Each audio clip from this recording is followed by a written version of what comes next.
Chapter 848. Qinchuan, I have good news for you. Zhuo walked into the training room with a smile on her face. She looked at Qinchuan, who was immersed in his cultivation, with excitement written all over her face. Qinchuan stopped cultivating, looked at Zhuo and asked curiously, "What's the good news? Can you help me grasp the power of laws faster?" Zhuo was stunned for a moment, then shook her head and said, "It's not that. Your crisis has been resolved." "The crisis has been resolved?" Qinchuan was surprised when he heard this. Could it be that Andre has realized his mistake and turned over a new leaf? Or is he dead? Zhuo looked at Qinchuan with a strange look and said, "How likely do you think it is that Andre has turned over a new leaf? He didn't die, but he left Heath City." Hearing Zhuo answer, Qinchuan couldn't help but frown slightly. He said in a low voice, "Andre has left Heath City, but that doesn't mean that he won't continue to attack me. I'm still in danger." Qinchuan didn't think that he was safe just because Andre had left Heath City. Andre was a very vengeful person. As long as Qinchuan was alive, Andre would never give up on taking revenge on him. Between him and Andre, one of them had to die. Only then would this grudge end. Your worry is indeed necessary, but there are some things you don't understand. Before the matter of the successor of the Carter family comes to an end, I don't think Andre has the time to make trouble for you. Zhuo smiled and said to Qinchuan, "At least before Seno falls, you can temporarily relax." "Who is Seno?" Qinchuan was curious. Zhuo explained, "Seno is Andre's younger brother. He is a mid-tier human and a strong contender for the position of successor of the Carter family. He is also the one who forced Andre to leave this time." Qinchuan understood. Compared to dealing with a small problem like him, Seno was the biggest threat to Andre. He was also the person Andre wanted to get rid of the most. Before Seno fell, there was indeed no need for him to worry about his safety. This is indeed good news. Qinchuan smiled bitterly. "Thank you, Seno. I hope he can kill Andre directly." Seeing that Qinchuan wasn't particularly interested in this matter, Zhuo changed the topic and asked, "How's your recent cultivation progress?" Hearing Zhuo mention cultivation, Qinchuan immediately became spirited. He smiled and said to Zhuo, "I feel like I'm in a good state recently. Maybe you'll hear good news about me soon." Looking at the confident expression on Qinchuan's face, Zhuo reminded Qinchuan, "The moment you comprehend the power of law, the thunder tribulation may descend. You'd better be prepared in advance." The thunder tribulation of the divinity transformation stage is different from that of the yuanying stage. The mortality rate is as high as 30%. Not all yuanying stage cultivators had the opportunity to step into the divinity transformation stage. For some yuanying stage cultivators, the moment they comprehended the power of law was both the time of advancement and the time of death. Qinchuan frowned slightly and asked, 30% mortality rate? How can it be so high? It has something to do with age, talent, and cultivation methods. Zhuo explained to Qinchuan, "The normal lifespan of a yuanying stage cultivator should be about 600 years old. After 500 years, the body's functions will begin to decline. At that time, even if you comprehend the power of law and master the key to the divinity transformation stage, it will be too late. Most people will fight desperately and die. Although you're still very young, the danger is not small. It's better to be careful." Most cultivators were already 300 to 400 years old when they comprehended the power of law and mastered it. They were no longer in their peak condition. It was naturally very dangerous for them to face the lightning tribulation in a weakened state. Cultivators who could reach the divinity transformation stage at around 100 years old could be called geniuses. However, there was still a considerable risk of dying under the lightning tribulation. It was the first time that Zhuo had seen someone like Qinchuan who was going to face the divinity transformation stage, lightning tribulation, before 30 years old. Zhuo was worried that Qinchuan would be at a disadvantage because he was young and impetuous, so she reminded Qinchuan. After hearing Zhuo explanation, Qinchuan nodded solemnly and said, "Thank you for your reminder. I will be careful. Dear passengers, this flight is about to arrive at Sky Craneport. Please leave the airship in an orderly manner. Thank you for your cooperation. I hope you have a pleasant trip. In the passenger area of the airship, Andre, who was sleeping soundly, slowly opened his eyes when he heard the broadcast. He looked at Jet beside him and whispered, "Teacher, we have arrived at Sky Crane City." After hearing Andre's words, Jet nodded and asked Andre, "Are you ready? Once we take this step, there will be no turning back. I am already old and don't have the confidence to pass another lightning tribulation. I have to make a choice. But you are different. You are still young." After hearing Jet's words, Andre's face couldn't help but reveal a fierce expression. He said in a deep voice, "Teacher, I have no other choice and no way back. I need power. I need to be strong enough to make everyone who opposes me shut up. I am willing to pay any price for this." Seeing the unwillingness on Andre's face, Jet knew that Andre had gambled everything. If he didn't succeed, he would die trying. He sighed and said to Andre, "Let's go. I'll take you to see the rumored sacred race." After hearing Jet mention the sacred race, Andre's face couldn't help but reveal a touch of excitement. As a humanoid who grew up in a remote galaxy, he had never seen people from the top 10 ancient races. Under Jet's lead, the two walked down the airship and left the port. They took a flying shuttle and arrived at a battlesuit repair shop in the city. The shop owner was a beautiful woman in her 30s. When she saw Jet and Andre, she immediately revealed a bright smile. "Jet, it looks like you have made the right choice." Jet took a deep look at the beautiful lady boss and said in a deep voice, "I hope this is the right choice. This person beside you is your student, right?" The lady boss slowly walked to Andre's side and leaned over to sniff Andre's body. She said in a low voice, "Although there's a disgusting smell, fortunately it is not strong." After hearing the lady boss's words, Andre's face couldn't help but reveal an extremely frightened expression. He clearly felt like he was being stared at by a poisonous snake, as if he could be bitten at any time. That was a fatal threat. "Did I frighten you?" The lady boss who had straightened up looked at Andre and said with a smile, "Although I hate humans, I'm still very friendly to you humanoids. Don't be afraid, I will not eat you." Chapter 849. Ever since he learned that Andre had left Heath City, Qin Xuan had devoted all his energy into cultivation. When he was tired of cultivating, he would go to the library to read books to understand the local customs of this world.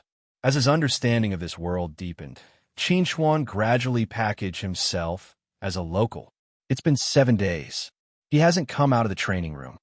Zhuo Lingling looked at Zhuo Cixi, who was standing beside her with a worried expression. She seemed to have thought of something, and her expression suddenly became somewhat complicated. It has indeed been 7 days. According to his previous habits, he should have come out at least 3 days ago to read books in the library. Zhuo Cixi frowned slightly. At that time, he told me that he would be able to comprehend and grasp the power of laws in half a month. Now that I think about it, 20 days have already passed. It's about time. Zhuo Lingling looked at Zhuo Cixi in surprise and asked, "Sister, do you really believe his nonsense?" Zhuo Lingling turned to look at Zhuo Lingling and asked, "Why do you say it's nonsense?"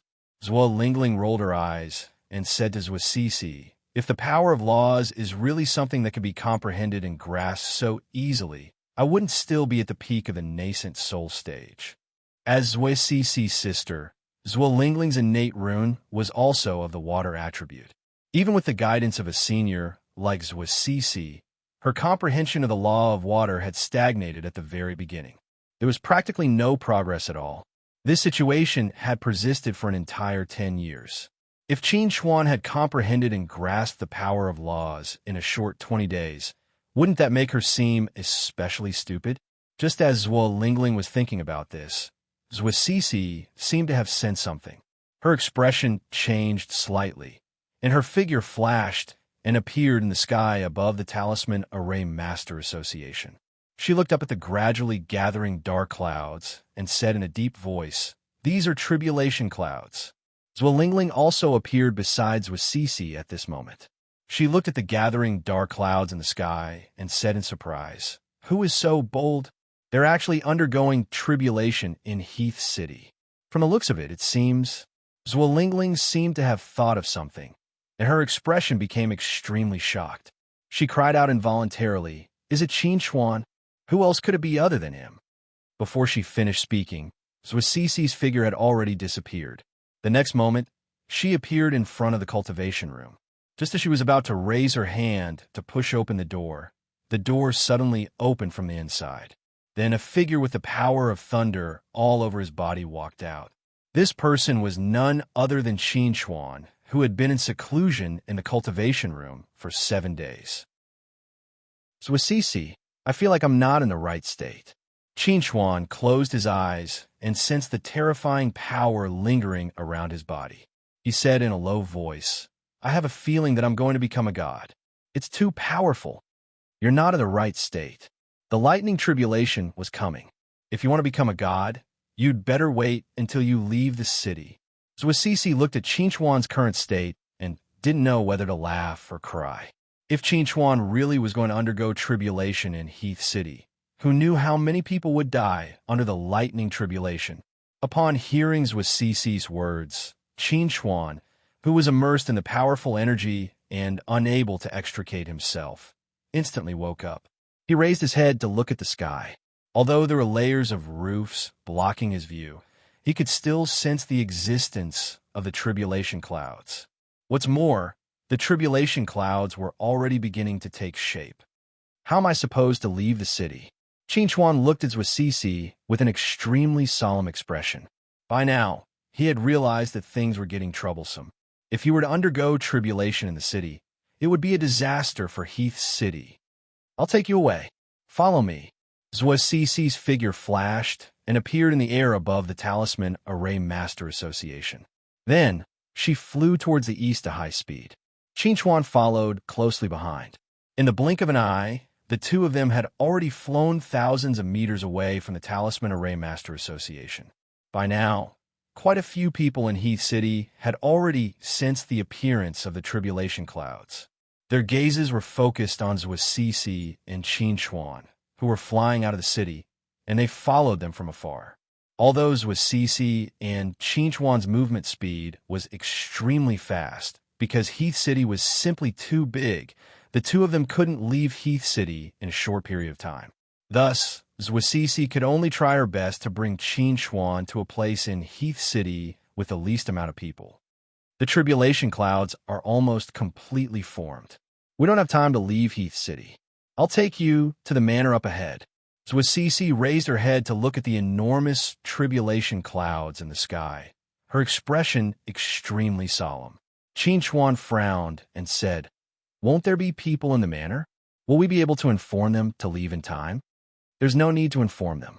That's the manor of the Tushan family. It's unoccupied and unattended all year round." Zwasisi frowned and said to Qin Xuan, "Why is your tribulation cloud so huge? The power contained in this tribulation cloud is simply too terrifying." Zwasisi had observed quite a few people undergoing the deity stage tribulation, but she had never seen anyone's tribulation cloud give off such a huge sense of oppression like Qin Xuan's tribulation cloud. Hearing Zwasisi's words, Qin Xuan pursed his lips and said, "When I was at the Gold Core stage and the Nascent Soul stage, I had to undergo the 9th grade tribulation." Zwasisi looked at Qin Xuan with a puzzled expression and asked, "What is a 9th grade tribulation?" Seeing Zwasisi's puzzled expression, Qin Xuan paused for a moment, then explained, "It means that my tribulation lightning has a total of 9 lightning bolts." Hearing Qin Xuan's explanation, Zwasisi couldn't help but widen her eyes. She looked at Qin Xuan with an extremely shocked expression and exclaimed, "You used to undergo 9 lightning bolts each time?" Qin Xuan nodded and replied, "That's right, 9 lightning bolts each time." "Monster, you're simply a monster." Zwasisi's face was filled with disbelief. "How can you trigger the 9 heavenly tribulations consecutively?" Hearing Zwasisi's words, Qin Xuan was puzzled. 9 heavenly tribulations? Is this the name of the 9th grade tribulation in the Sinai galaxy? Just as Qin Xuan was about to ask more about this, A violent roar came from the tribulation clouds in the sky. Hearing this, Zhuangzi immediately distanced herself from Qin Chuan and said to Qin Chuan, "Immediately go to the manor ahead and undergo your tribulation.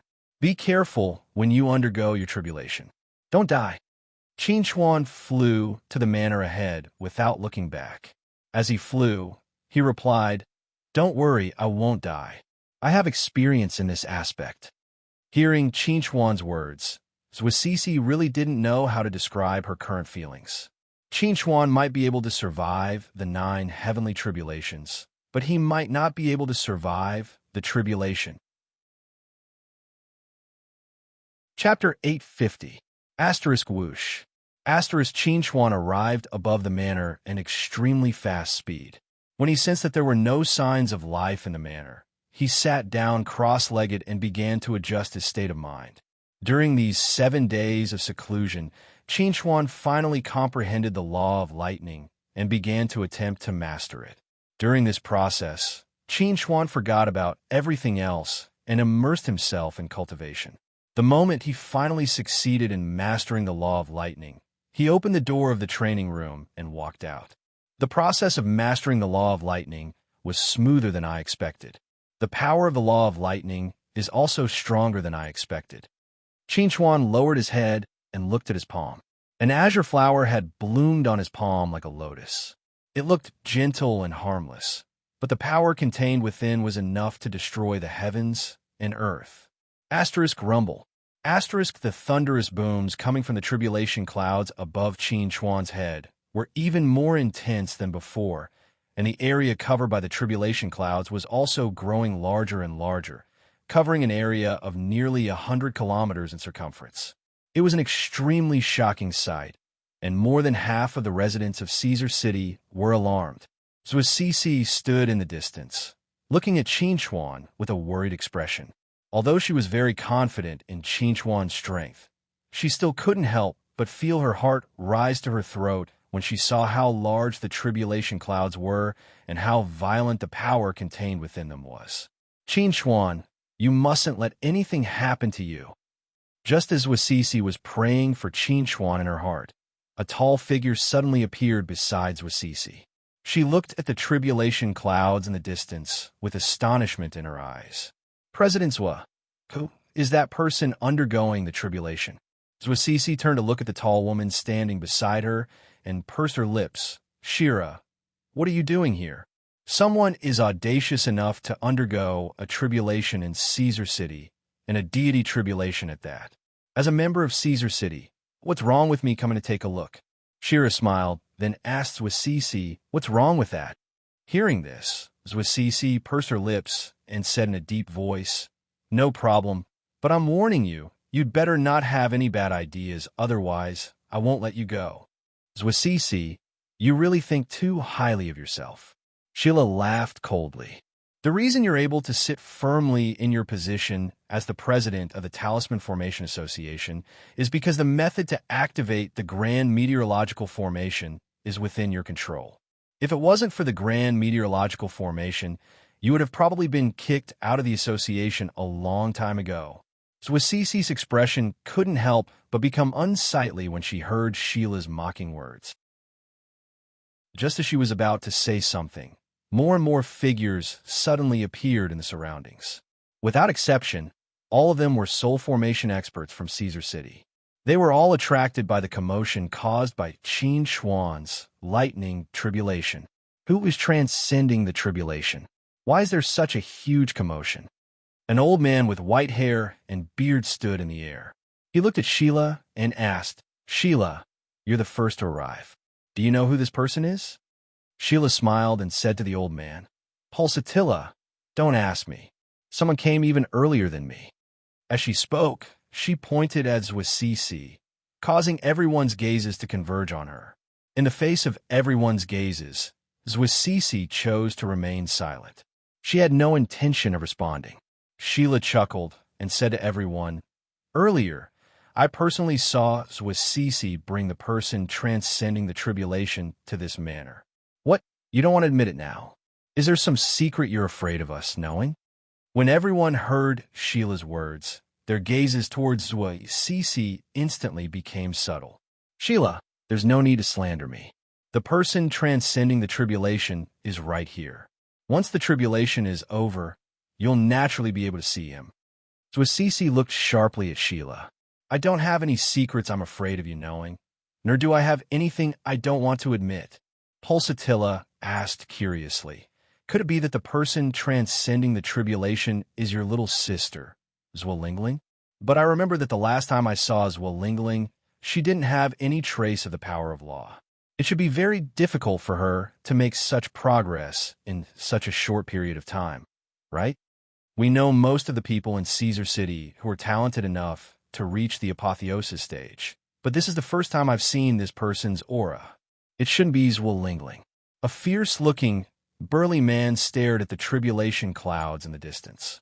He said in a low voice, "This should be an outsider." An outsider? Sheila seemed to have thought of something. She looked at Zwasisi with a playful gaze. Zwasisi, this person can't be the husband you fell in love with at first sight, right? Zwasisi's sudden marriage registration with a stowaway had caused a huge commotion not long ago. Many people were curious as to why Zwasisi would fall in love with a stowaway of unknown origin, and why she would suddenly register her marriage in such a high-profile manner. At the time, many people wanted to investigate this matter, but at the time, Qin Xuan just so happened to be experiencing Jet's attack, so he stayed in his cultivation room or studied the whole time, barely taking a single step out. As a result, apart from Qin Xuan's name, almost no one knew anything about Qin Xuan.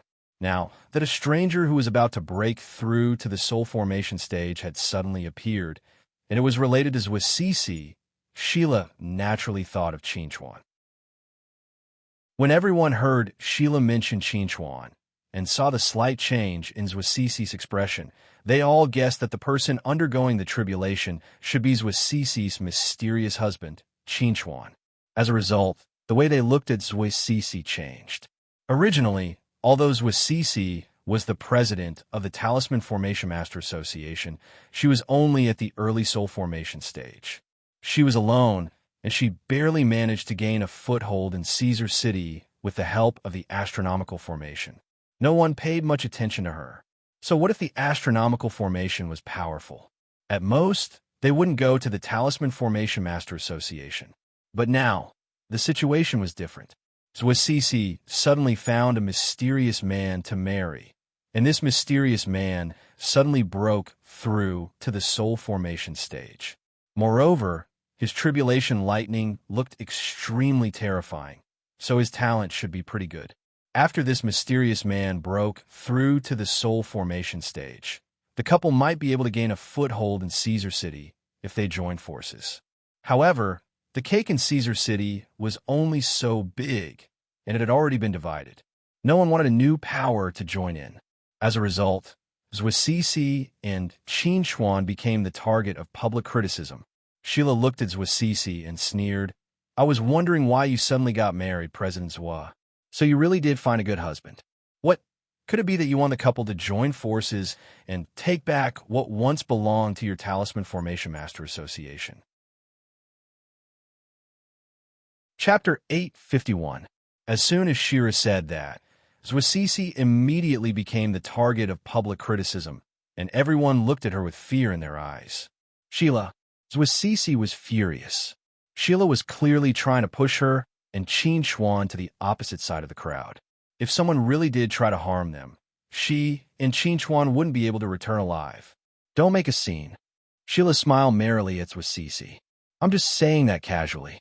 You don't really have such thoughts, do you? Come to think of it, your father was like the sun in the midday sky in Heath City. Everyone revered him. It makes sense that you want to recreate your father's past glory. Zwasisi's expression darkened at Sheila's words. She turned to look at the crowd. Seeing the unfriendly looks on their faces, her heart couldn't help but sink. Just as Zwasisi was about to explain herself, a bolt of tribulation lightning suddenly came crashing down from the thick black clouds, striking Qin Xuan directly in the air above the manor. Qin Xuan's ascension tribulation had begun. Rumble. A bolt of tribulation lightning so purple that it was almost black tore through the sky in an instant, ruthlessly striking Qin Chuan. The violent power transformed into countless lightning snakes that swam around Qin Chuan's body, wantonly destroying Qin Chuan's body while also repairing Qin Chuan's body, injecting brand new power into Qin Chuan's body. Pain and joy. This was what Qin Chuan was experiencing right now. Crackle. Qin Chuan stood in the air, looking up at the tribulation clouds in the sky. He suddenly had a strange thought. What would happen if he used the power of the law of lightning to guide the tribulation lightning? Just as this thought appeared in Qin Chuan's mind, the second lightning tribulation struck down. This second lightning tribulation's power was several times more ferocious than the first one. It directly struck Qin Chuan down from the sky and sent him crashing towards the ground. What a powerful force! Qin Chuan stabilized himself just as he was about to hit the ground. He grimaced in pain as he looked at the wounds on his body that were constantly splitting open and healing, and a wisp of pain couldn't help but flash across his face. He hadn't expected that only the second bolt of tribulation lightning would actually cause him to feel as if he was unable to endure it. Something's not right. This tribulation lightning is too powerful. Qin Chuan stared at the rolling tribulation clouds in the sky with a puzzled expression. His brows were tightly knitted together. No wonders Cece said that there was a 30% chance of death during the soul formation lightning tribulation. Just based on the power of the tribulation, ordinary cultivators wouldn't be able to withstand more than a few strikes. When everyone saw that the second bolt of tribulation lightning didn't directly kill Qin Chuan, subtle expressions appeared on their faces. Since he withstood the tribulation lightning's power, the third bolt of tribulation lightnings won't do much damage to him. Of course, of his ascension tribulation lightning. Pulsatilla looked up at the tribulation clouds in the sky and said in a low voice, "Although this tribulation cloud looks mighty, it's not as terrifying as I thought." Pulsatilla Wang, this kid may not be facing the third bolt of tribulation lightning. Guli laughed and said, "Maybe he's gifted and needs to face the sixth bolt of tribulation lightning." Pulsatilla Wang's eyes flashed when he heard Gu Li's words. He then said to Zhuo Cece, "Then I have to congratulate President Zhuo for finding a good husband." Zhuo Cece didn't smile when she heard the crowd's words. She felt that these people had seriously underestimated Qin Chuan's talent and potential. She really didn't know what these people's expressions would be like when a seventh bolt of tribulation lightning struck down. Just when Zhuo Cece was thinking about this, the third bolt of tribulation lightning struck down and directly blasted Qin Chuan into the ground of the manor. Almost half of the manor was overturned. Rumble. An extremely black lightning tribulation fell with a loud bang, directly blasting into the ground of the manor. The terrifying power completely turned the manor into a piece of scorched earth. How can this tribulation lightning strike so fast? Zhuo Cece was shocked when she saw the fourth bolt of tribulation lightning. The gap between the third and fourth was too small. This tribulation lightning doesn't seem right. Sheila frowned and said to the crowd, "The color is too black. Shouldn't it appear at the sixth bolt of tribulation lightning?" Everyone fell in a deep thought after hearing Sheila's words. In the past, they had seen some geniuses undergo tribulation lightning. Indeed, there would be black lightning, but most of them would appear at the fifth or sixth bolt. This was the first time they saw it appear at the fourth bolt of tribulation lightning. Maybe this guy called Qin Chuan has better talent. Pulsatilla guessed. That's the only explanation. It can't be that he's undergoing the mysterious Heaven 9 tribulation, right? Hearing Pulsatilla's words, Guli and Sheila laughed. The mysterious Heaven 9 tribulation was a lightning tribulation that only existed in legends. It only appeared once or twice in millions of years. In their opinion, Qin Chuan's talent was strong enough to undergo 6 lightning tribulations. It was impossible for him to trigger the mysterious Heaven 9 tribulation. Everyone laughed, but Zhuo Cece couldn't laugh at all. She knew very well that Qin Chuan was going to undergo the mysterious Heaven 9 tribulation. Since the Golden Core stage, Chuan had never undergone less than 9 lightning tribulations. This time was no exception. Rumble. The 5th bolt of tribulation, lightning struck down and blasted into the ruins of the manor. However, the strange thing was that this bolt of tribulation lightning didn't cause any damage to the ground. It seemed to be too weak. Why did the 5th bolt of tribulation lightning not rise but fall? Sheila was a little surprised. Even though she was very knowledgeable, this was the first time she had encountered such a situation. It was really strange. Maybe this kid has some special means to counteract the power of tribulation lightning. Pulsatilla guessed. After all, he's a genius. It's normal for him to have some special means. While everyone was discussing the strength of Chuan's tribulation lightning, Gully's eyes were fixed on the tribulation clouds in the sky. After a while, he said to everyone with a dry voice, "Look at the tribulation clouds in the sky." When everyone heard Gu Li's words, they subconsciously raised their heads to look at the tribulation clouds in the sky. When they saw the specks of golden light seeping through the gaps in the tribulation clouds, everyone was stunned. What was going on? While everyone was puzzled, Sheila seemed to have thought of something. Her expression suddenly became extremely shocked.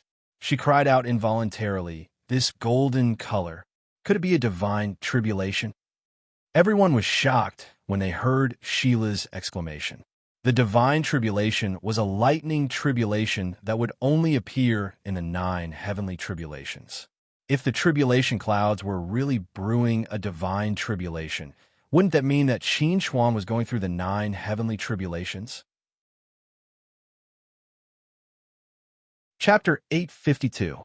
Could it really be the profound Heaven 9-stage tribulation? Pulsatilla looked at the golden light coming from the tribulation clouds in the sky, and his old face couldn't help but reveal a shocked expression. He didn't expect that his prophecy would actually come true. It was really true. The truth is right in front of us. Shira took a deep breath and forced herself to calm down. She looked at Zwasisi again and said in a deep voice, "Zwasisi, you were in such a hurry to marry a stowaway because you saw his potential, right? Otherwise, with your noble status, how could you casually marry someone? What a good plan." Zwasisi turned to look at Shira and said in a deep voice, "I'm not as utilitarian as you think." When Zwasisi registered her marriage with Chuan, she did indeed want to use Chuan to help her Heath City's Talisman Formation Master Association achieve good results in the upcoming Talisman Formation Master Exchange Conference. However, she only valued Chuan's talent in Talisman Formation Dao. She never thought that Chuan would also have such astonishing talent in cultivation. "So you've picked up a treasure?" Shira's face was gloomy. Why couldn't such a good thing happen to her? Whoosh! At this moment, several figures appeared in the sky. These people were originally just watching from afar, but when they saw the golden light shining from the tribulation clouds, they couldn't remain calm. Was a peerless genius about to appear in Heath City? If this person could really transcend the profound Heaven 9-stage tribulation, it would definitely shake the entire sane galaxy and become the focus of attention. When a figure of a young man in a red robe appeared in the sky, everyone's attention was immediately attracted. They didn't expect that this tribulation would actually draw out the city lord of Heath City, Tushan Ling, who had been in seclusion for many years. Can someone tell this lord who is transcending the tribulation? Tushan Ling looked at the golden light shining from the clouds in the distance. His face was expressionless, and no one could tell what he was thinking. Hearing Tushan Ling's words, Sheila immediately stepped forward and said in an extremely respectful tone, "City Lord, the person undergoing the tribulation is a stowaway who came to our city not long ago. His name is Chuan. Not long ago, he married Zwasisi and became a permanent resident of our city. Today, he suddenly underwent the tribulation in the city. We don't know the details. You'll have to ask Zwasisi yourself, City Lord." Tushan Ling instinctively turned to Zwasisi. Just as he was about to ask her about it, the tribulation lightning that had been brewing in the clouds for a long time finally came crashing down. As everyone expected, The sixth bolt of tribulation lightning was a faint golden color. It was a divine tribulation. Won't. Just as everyone thought that the descent of the divine tribulation energy would cause great damage to Caesar City. However, the divine tribulation energy didn't cause any disturbances at all. It was so quiet that it was like a soundless image. It was extremely strange. What's going on? Tu Shanling was shocked. This was the first time he had seen such a strange situation. Tu Shanling didn't understand, and the others were also puzzled. Logically speaking, the destructive power of the divine tribulation energy should be enough to destroy anything within 100 miles. But this divine tribulation energy didn't seem to have any destructive power at all. It was really strange. Sheila smiled and said to Tu Shanling, "City Lord, we all think it's strange, but Swassisi definitely knows the details." Tu Shanling looked at Sheila meaningfully, then turned to Swassisi and asked, "President Zwa, can you explain to this sovereign what's going on?" Hearing Tu Shanling's words, everyone turned to Swassisi. They all wanted to know why the destructive power of the divine tribulation energy was so weak or even close to non-existent. Facing everyone's puzzled gazes, Swassisi was silent for a moment before she finally explained. She said to Tu Shanling, "City Lord, actually, I don't know what's going on either, but I think it might have something to do with Qinchuan's power of law." Power of law? Tu Shanling seemed to have thought of something and asked in a rather subtle tone, "Could it be that Qinchuan has mastered the law of lightning?" Swassisi nodded and replied, "Yes, the law of lightning." Qinchuan had mastered the law of lightning, and sooner or later he would reveal it to the world. This wasn't a secret, so Swassisi's answer was very straightforward, without any hesitation. After receiving the confirmation, Tu Shanling's gaze towards Swassisi became even more fervent. He chuckled and said to Swassisi, "President Zwa, your marriage with Qinchuan could be considered to have recruited a peerless genius for our Caesar city. You've done us a great service. After the lightning tribulation is over, I'd like to invite you and Qinchuan to my city lord's mansion for a chat."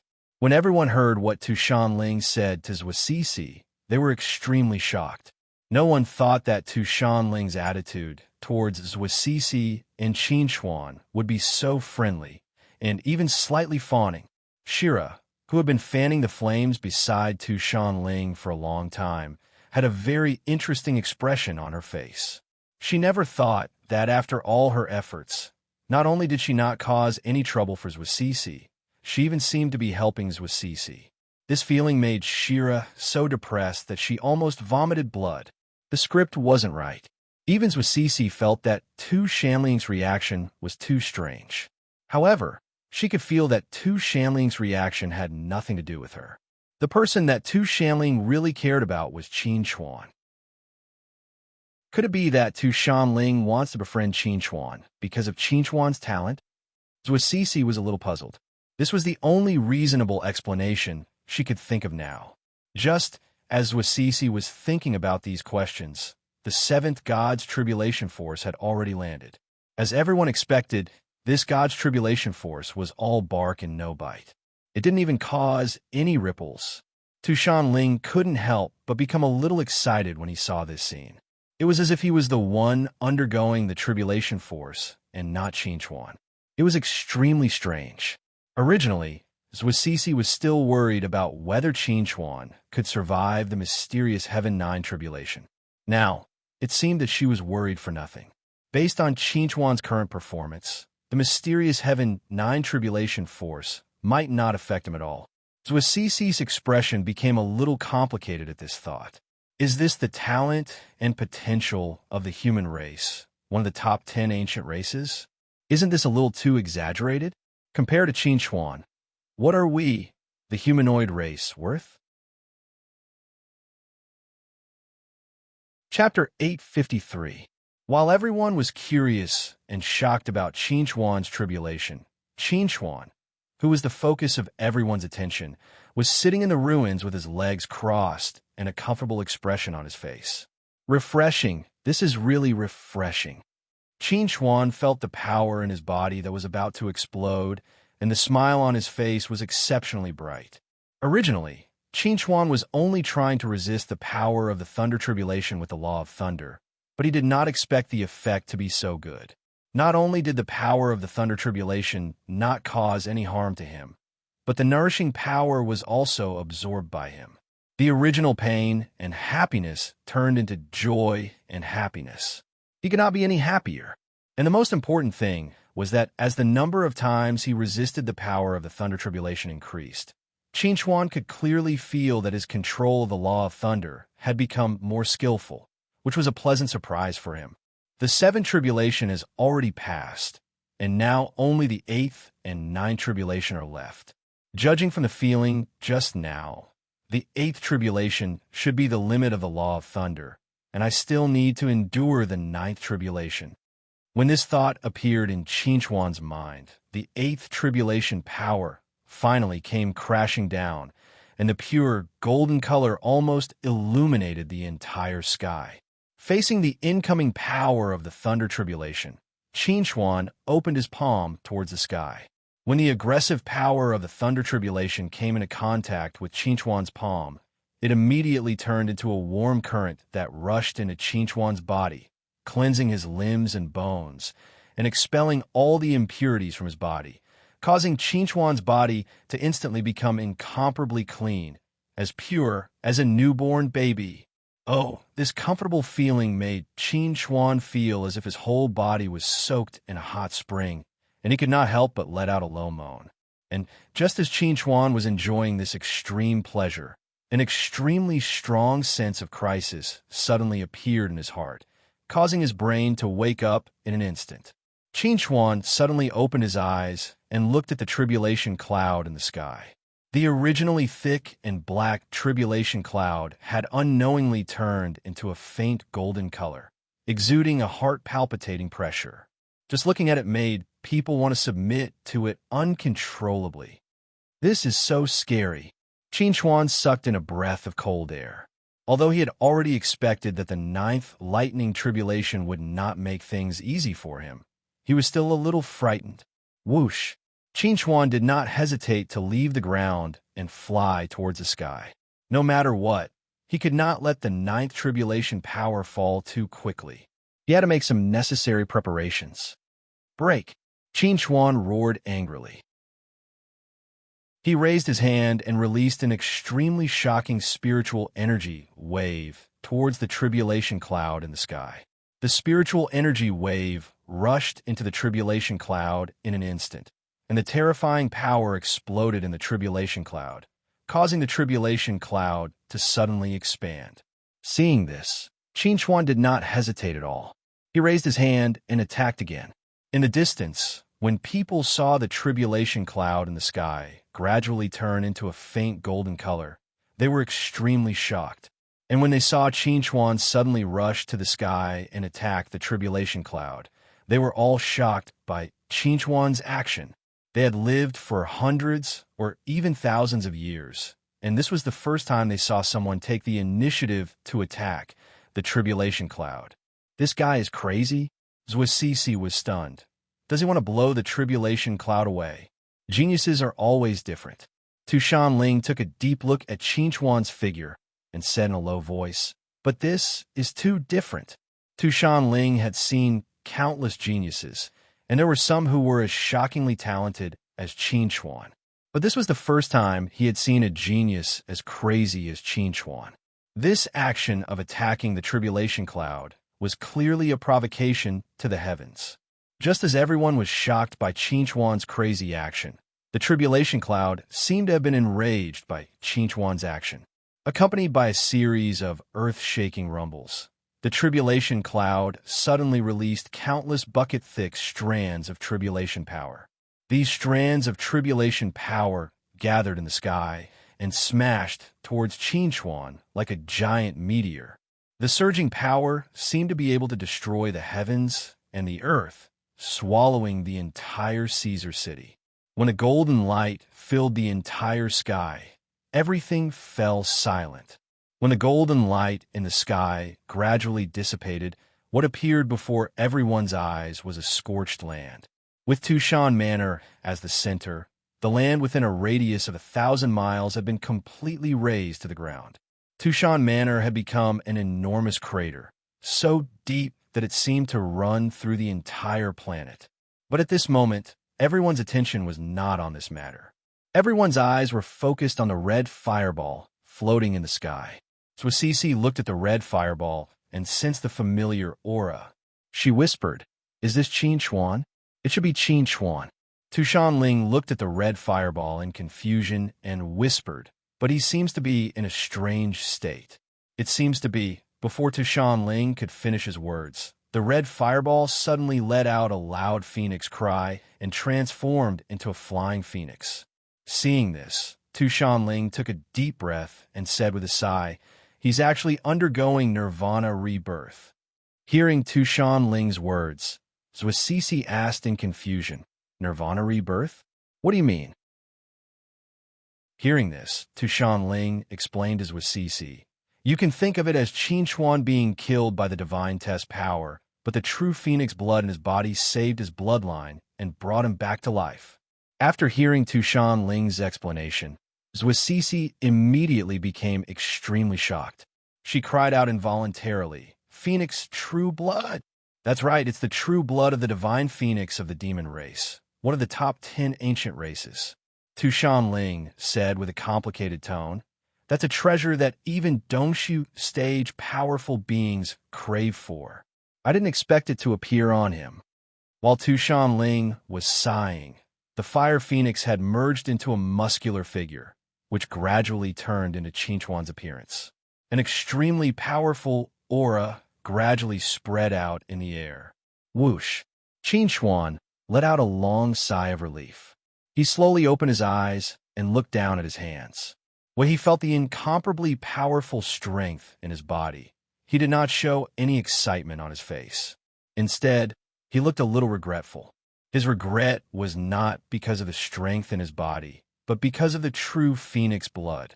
If it weren't for the true phoenix blood's nirvana rebirth to save his life, he would have already perished under the bombardment of the 9th divine tribulation. Jin, you saved me again. Chapter 854. Qin Chuan. Swasisi's figure appeared beside Qin Chuan. She looked at Qin Chuan with concern and asked, "How are you feeling?" Hearing Swasisi's greeting, Qin Chuan came back to his senses. He smiled and said to Swasisi, "I'm feeling very good right now. Congratulations on reaching the divine transformation stage, fellow Taoist Qin." Tushan Ling slowly walked towards Qin Chuan. The smile on his face was extremely warm. The others followed behind Tushan Ling and surrounded Qin Chuan. They all looked at Qin Chuan with complicated expressions. Facing the group of people in front of him, Qin Chuan pursed his lips and asked, "Who are you?" Tushan Ling chuckled and said to Qin Chuan, "My name is Tushan Ling. I'm the city lord of Caesar City, a member of the Tian people." Hearing Tushan Ling's words, Qin Chuan couldn't help but be shocked. He said to Tushan Ling, "You're a member of the Tian people, one of the 10 most powerful ancient races?" Tushan Ling smiled and nodded. He replied, "Indeed, I'm a member of the Tian people. However, I'm only a branch family member. I'm nothing compared to the direct family members." Although Tushan Ling's tone was very humble, his expression was extremely proud. Even though he was only a member of the Tian people's branch family, his status was incomparably noble compared to the others. Otherwise, he wouldn't have been able to become a city lord at such a young age. "Nice to meet you." Qin Chuan apologized to Tushan Ling. "I'm Qin Chuan. I'm currently a resident of Caesar City." Of course I know that. You're not only a member of Caesar City, but also President Zhu's husband." Tushan Ling smiled and said to Qin Chuan, "I wonder if fellow Taoist Qin is free right now. Would you like to come to my residence for a chat?" Faced with Tushan Ling's invitation, Qin Chuan hesitated for a moment before replying, "I'm sorry, but I've just reached the soul formation stage and need some time to stabilize my cultivation. I'm afraid I won't be able to visit your residence for the time being." When everyone heard that Qin Chuan had rejected Tushan Ling's invitation, their expressions changed slightly. Ever since Tushan Ling had arrived at Heath City, this was the first time someone had dared to reject him.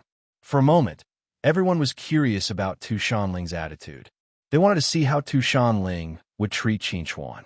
To everyone's surprise, Tu Shanling wasn't displeased or angry. He smiled and said to Qin Chuan, "Since Daoist Qin doesn't have time right now, let's forget about being a guest for now. When you have time, you can come to the City Lord's mansion as a guest. I won't go out for a while. I'll be waiting for you."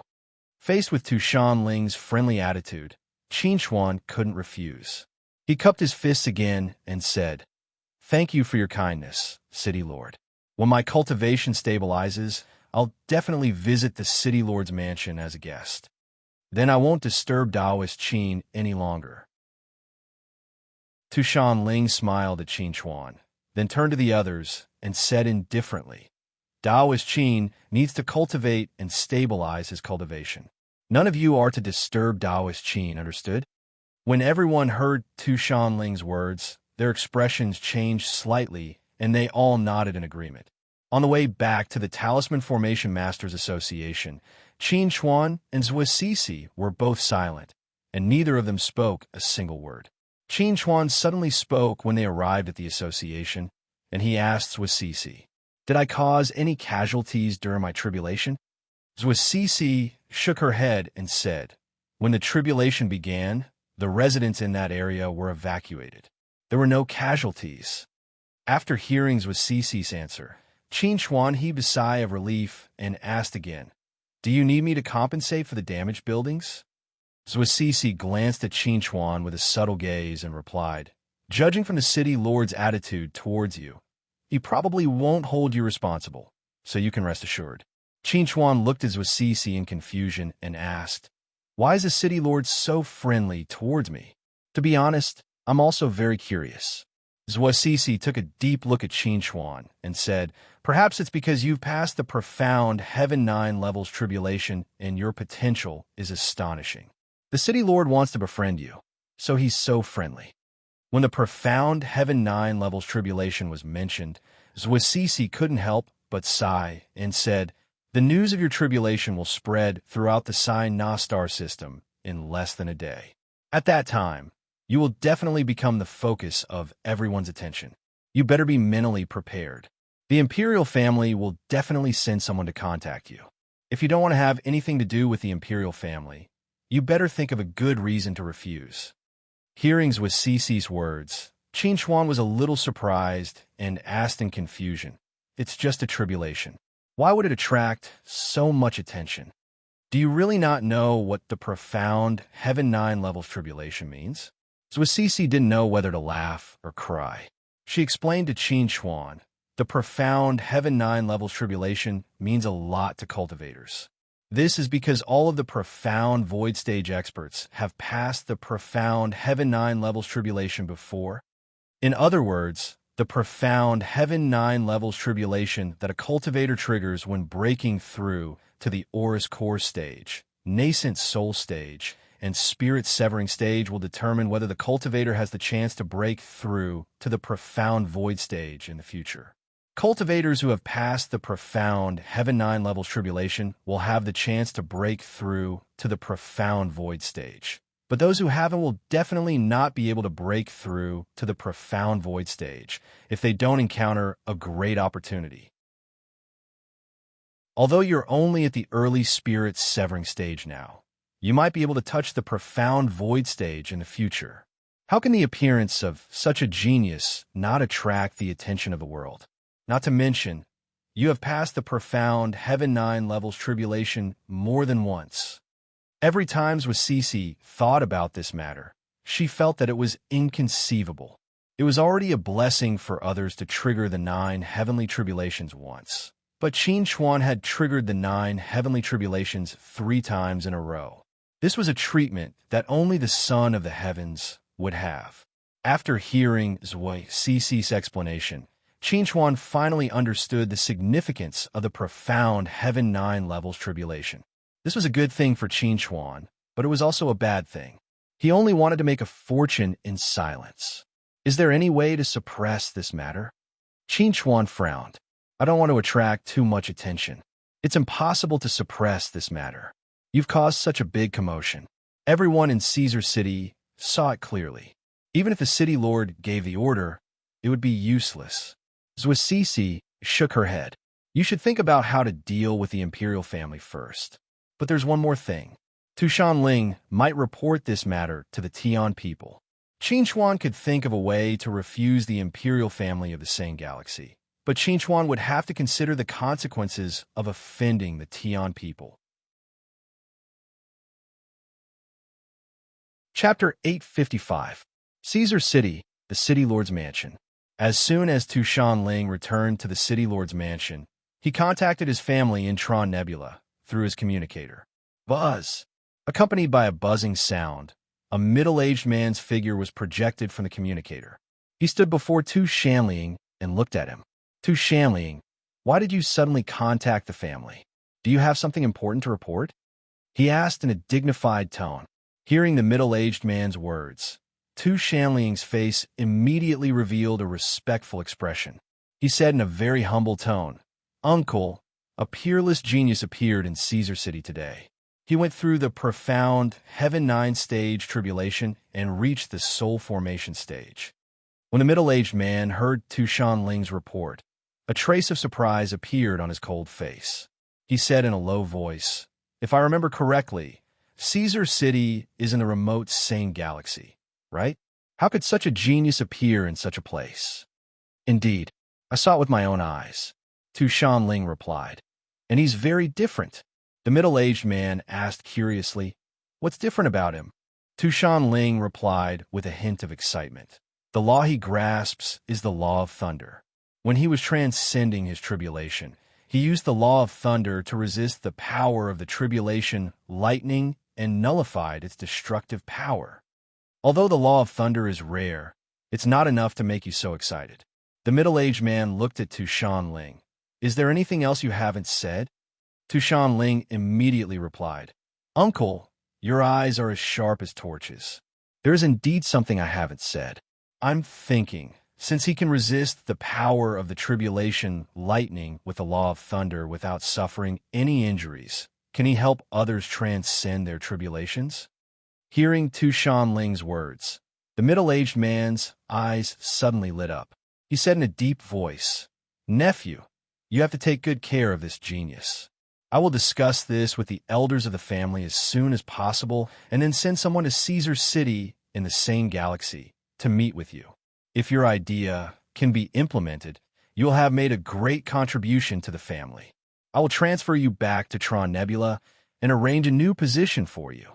Tushan Ling was overjoyed. He hurriedly said to the middle-aged man, Thank you, Uncle. After ending the call, Tushan Ling finally couldn't help but laugh out loud. He had thought that he would have to spend the rest of his life in a remote place like Caesar City. Who would have thought that the heavens would open their eyes and let him encounter such a good thing? Qin Chuan, Qin Chuan, don't let me down. A peerless genius had appeared in Caesar City, who had overcome the 9 stages of the profound heaven tribulation and entered the demigod stage. In less than a day since Qin Chuan had passed the lightning tribulation, the news had spread throughout the Psi-Na star system, shocking all the forces. Rose City, Grand Duke's mansion. Sophie stood outside the Grand Duke's office, dressed in a black military uniform with gold trimmings. She reached out and knocked on the door. Come in. A gentle voice came from the office. Sophie pushed open the door and walked in. She saw Angel sitting at the desk with her head lowered as she flipped through the reports. She said respectfully, Madam, I'm here. Angel raised her head and looked at Sophie with a gentle gaze. She said to Sophie, Did you know that a very interesting person has appeared in our Psi-Na star system recently? Sophie shook her head. She said to Angel, Madam, I've been busy taking care of the newcomers recently. I don't know much about what has happened in the outside world. Angel chuckled. She said to Sophie, Do you still remember that Caesar City we stopped at for a short while? A super genius who passed the 9 heavenly tribulations and reached the soul formation stage actually appeared there. Sophie was extremely shocked. She asked, A super genius has finally appeared in our Psi-Na star system? The Psi-Na star system was located in a remote location in Tron Nebula. Its overall strength could only be considered below average among the hundreds of star systems in Tron Nebula. Occasionally, there would be one or two super geniuses who passed the 9 heavenly tribulations. The last time such a super genius appeared was 4,000 years ago. It was no wonder that Sophie was so shocked when she heard this news. That's right, our Sinai star system has finally produced a super genius. The royal family will definitely not let go of this opportunity to recruit this super genius. Although we have only recently obtained an extremely talented seedling, this is not a reason for us to give up on recruiting this super genius. Sophie, this time, you will lead the team to Caesar City and recruit this super genius for our Rose City. Angel stood up and handed a report to Sophie. This is some information on this super genius. You can take a look. Sophie took the report from Angel and opened it. When she saw the words "stowaway" and Qinchuan written in the report, she couldn't help but reveal a trace of astonishment. She cried out involuntarily, "How could it be him?" Angel asked curiously when she heard Sophie's cry of surprise. "What's wrong? Do you know this super genius?" Sophie raised her head and looked at Angel with an extremely shocked gaze. She replied, "This Qinchuan is one of the people we rescued from the Red Sail Pirates. We stopped at Caesar City to send him to Caesar City." Angel couldn't help but be slightly taken aback when she heard Sophie's explanation. She didn't think that there would be such a coincidence in this world. Sky Crane City. In a remote corner of a battlesuit repair shop, Andre was sitting on a chair and looking at the report in his hand. He was completely dumbfounded. The stowaway that he looked down on had actually advanced to the divine transformation stage. Furthermore, he had actually transcended the profound Heaven 9 stage tribulation. This meant that Qinchuan had the potential to advance to the profound void stage.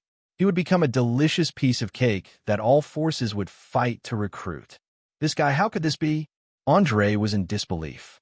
He couldn't accept this fact. How could an ant that could be easily trampled to death suddenly become a giant beast? Andre. Jet slowly walked over and stood in front of Andre. When he saw the shocked expression on Andre's face, he knew that Andre had already received the report. He knew about the incident that shook the entire sane star system in Caesar City. He is a super genius that has exceeded the limits of our imagination. At the same time, he is also our enemy. We have already provoked him. He won't let us go.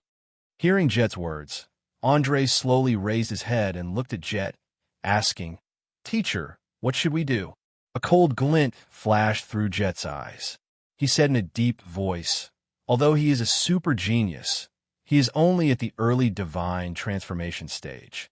We have to eliminate him before he fully matures." Chapter 856. Inside the training room, Qinchuan was sitting cross-legged on the floor, quietly sensing the changes in the power within his body. The biggest difference between the soul formation stage and the nascent soul stage for Qinchuan was that the power of the soul formation stage was pure and more abundant. There was almost no possibility of exhaustion. As long as the spiritual energy of the world didn't dry up, the soul formation stage could theoretically fight endlessly, transforming the mortal body into the body of God. This is probably the meaning of the soul formation stage. Qinchuan murmured in a low voice. Now that he had advanced to the soul formation stage, he couldn't wait to find someone to fight. He really wanted to test how strong he was now. Just as Qinchuan was thinking about this, the door of the training room was suddenly opened. Zhuo walked in from outside and asked Qinchuan, "I didn't disturb your training, did I?" Qinchuan shook his head and said to Zhuo, "I wasn't training. Why are you looking for me?" Zhuo nodded and said to Qinchuan helplessly, "The City Lord's residence sent you an invitation. They want to invite you to the City Lord's residence for a chat tonight." While speaking, Zhuo took out an invitation and placed it in front of Qinchuan. Then she said to Qinchuan, "I know Tu Shanling better than you do. He isn't as friendly as you seem. His attitude towards you is only good because you have value to him. So if you don't want to go, find a reason to refuse him." Hearing Zhuo words, Qinchuan asked curiously, "Do you think I should go?" Zhuo thought for a moment and replied, If you plan to stay in Heath City in the future, I suggest you go. If you plan to leave the Sane system and Tron Nebula in the future, I suggest you go, or not depending on your mood. When Qin Chuan heard this, he looked at Zhuo with a subtle gaze and asked, "Will it affect you?" Zhuo looked at Qin Chuan hesitantly and asked, "Are you concerned about me?" Qin Chuan nodded with a smile and said to Zhuo, "Anyway, we are husband and wife in name. Isn't it normal for me to care about you?" Zhuo gave Qin Chuan a meaningful glance, then said to Qin Chuan, "To tell you the truth, I am the president of Heath City's Talisman Array Master Association. No matter what, I don't want to offend Tu Shanling. From my point of view, I naturally hope that you will be invited to the City Lord's mansion and even agree to all of Tu Shanling's requests. But do you think that's possible?" Qin Chuan seriously thought about Zhuo words and then replied, "That's unlikely." "That's it. So, you only need to think about yourself. Don't worry about me." Zhuo smiled gently. "With the astronomical formation, they can't do anything to me as long as I don't leave the Talisman Array Master Association." Qin Chuan stood up and said to Zhuo, "Actually, I'm quite interested in Tian people, so I've decided to go to the City Lord's mansion tonight to satisfy my curiosity." Zhuo was silent for a moment when she heard Qin Chuan's words, and then she said in a low voice, "Thank you. You don't need to thank me. I'm not doing this for you." Qin Chuan chuckled and said to Zhuo, "Tu Shanling invited me to be his guest. There must be something he needs my help with, or he wants to recruit me. I may not agree with him. No matter what you say, I still have to thank you." Zhuo said to Qin Chuan, "There's one more thing I have to remind you. If Tu Shanling makes any excessive requests of you, it's best that you don't refuse him in person. You must try your best to delay it." Qin Chuan's eyes flickered when he heard Zhuo words, and then he said to Zhuo, "I know. Thank you for the reminder." In the evening, Qin Chuan came to the City Lord's mansion with the invitation. The steward had been waiting outside for a long time. When he saw Qin Chuan, he immediately greeted him with great respect. "Mr. Qin, the City Lord is waiting for you in the reception room. Please come with me." Qin Chuan nodded and followed the steward to the City Lord's mansion. Qin Chuan looked at the super luxurious City Lord's mansion and asked the steward curiously, "Steward, are you also a Tian people?" The steward chuckled and said to Qin Chuan, "I'm not a Tian people. I'm just a humanoid, an intermediate humanoid." Hearing the butler's words, Qin Chuan nodded gently and asked, "May I know what your City Lord likes? I came in a hurry and didn't prepare any gifts. It's not appropriate to come empty-handed." The steward smiled and said to Qin Chuan, "The City Lord is very happy that Mr. Qin can come to the City Lord's mansion as a guest. There's no need to prepare any more gifts." While they were talking, the steward had led Qin Chuan to the reception room of the City Lord's mansion. The reception room was large, and the decoration inside was even more luxurious. Expensive calligraphy, paintings, and carpets could be seen everywhere. It could be said that everything in the reception room was exquisite. "City Lord, Mr. Qin has arrived." The steward stood in front of the sofa and looked at Tu Shanling, who was standing in front of the French window and admiring the scenery outside. Hearing the steward's words, Tu Shanling slowly turned around and looked at Qin Chuan. He laughed and said to Qin Chuan, "Fellow Taoist Qin, I've been waiting for you for a long time." While speaking, Tu Shanling had walked to Qin Chuan's side and said to Qin Chuan, "Come on, sit down." In the face of the enthusiastic Tu Shanling, Qin Chuan smiled. After sitting down on the sofa, he said to Tu Shanling, "May I know why the City Lord invited me here?" "Haha, fellow Taoist Qin, I didn't invite you here today to talk about these mundane things with you." Tu Shanling looked at him and said with a smile, "Fellow Taoist Qin, you have just reached the apotheosis realm. You must have some problems to solve. Today, I'm here to answer your questions. Today, you can ask me if you have any questions about cultivation. I'll answer them to the best of my knowledge." Speaking of this, Tu Shanling paused for a moment and said, "President Zhuo may be able to help you with some problems. But after all, she is only at the early stage of the apotheosis realm. Her knowledge is limited. I'm already at the middle stage of the apotheosis realm, and have been in the apotheosis realm for more than 200 years. I must know more than present voix. Hearing Tu Shanling's explanation, a touch of surprise flashed through Qinchuan's eyes. Could it be that Tu Shanling invited him here today just to chat and make friends? However, no matter what Tu Shanling's intention was, Qinchuan wouldn't ask more if Tu Shanling didn't say it out loud. Since Tu Shanling wanted to play the role of a teacher, he naturally had to satisfy Tu Shanling. To be honest, I do have a lot of questions to answer. Since the city lord is asked, I won't be polite. Qinchuan chuckled and asked Tu Shanling, for us apotheosis realm cultivators, the power of Taoist instruments is slightly insufficient. Is there any way to improve the power of Taoist instruments? Chapter 857. Hearing Qinchuan's question, Tu Shanling chuckled and replied, for cultivators, a Tao artifact is an auxiliary tool to enhance one's strength. If a golden core cultivator can obtain a Tao artifact, even if he can't unleash the full power of the Tao artifact, he can still dominate his realm. Nascent soul cultivators can unleash the full power of a Tao artifact, so Tao artifacts often appear in battles between nascent soul cultivators. They can even be a trump card that could decide the outcome of a battle.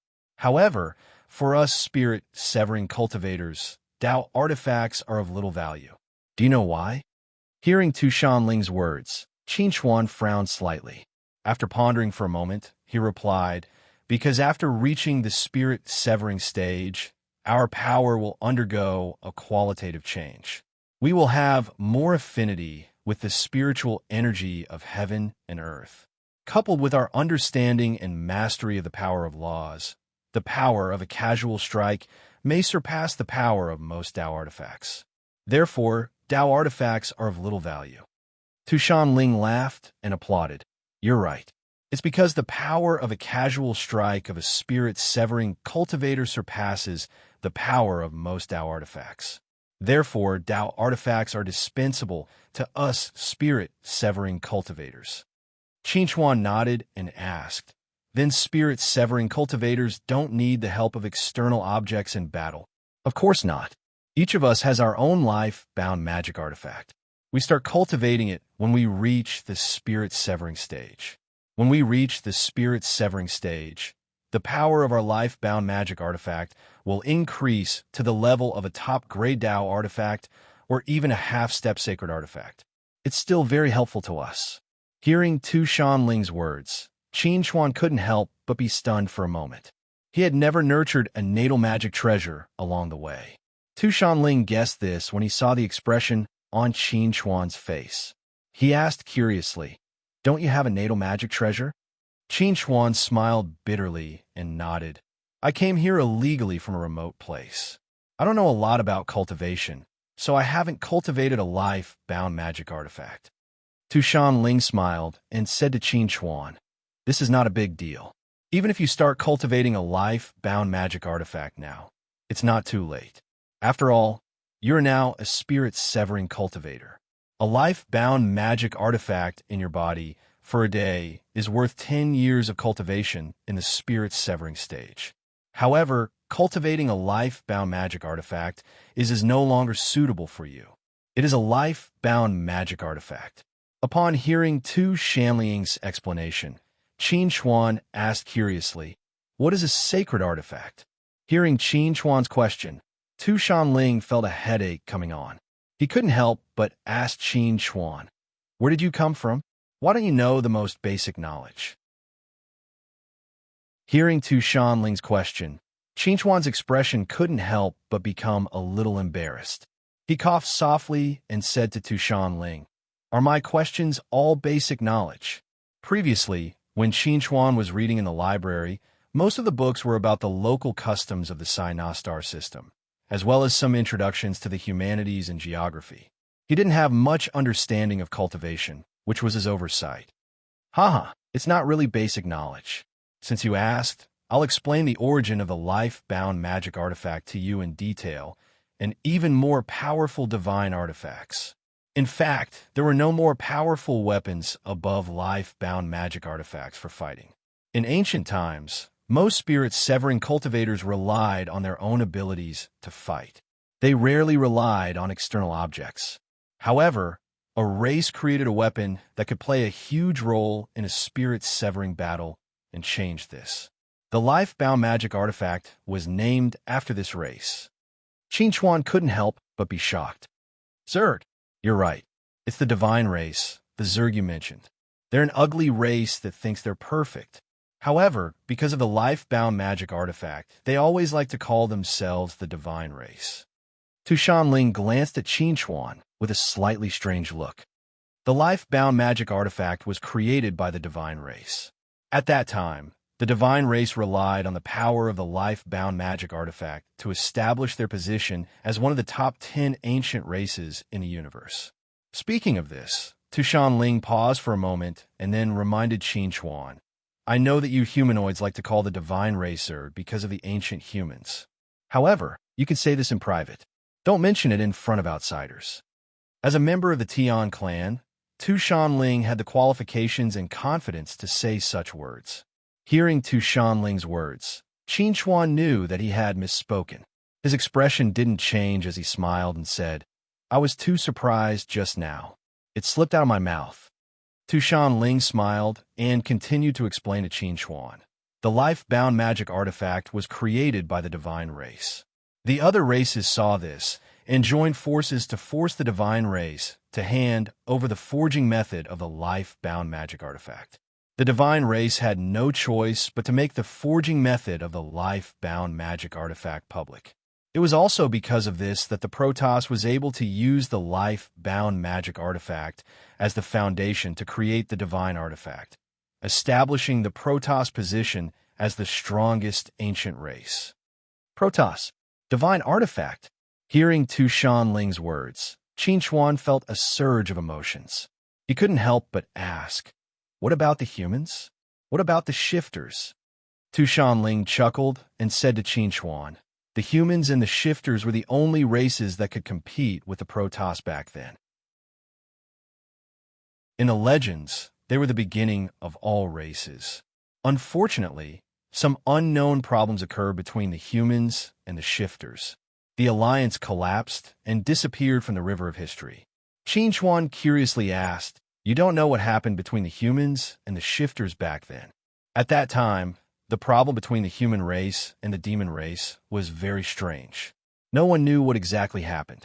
Moreover, the human race and the demon race disappeared from the universe almost overnight, so we didn't have the chance to investigate the truth at all. Now that millions of years have passed, this matter has become an unsolved mystery. Hearing Tu Shanling's words, Qingchuan couldn't help but have a subtle look in his eyes.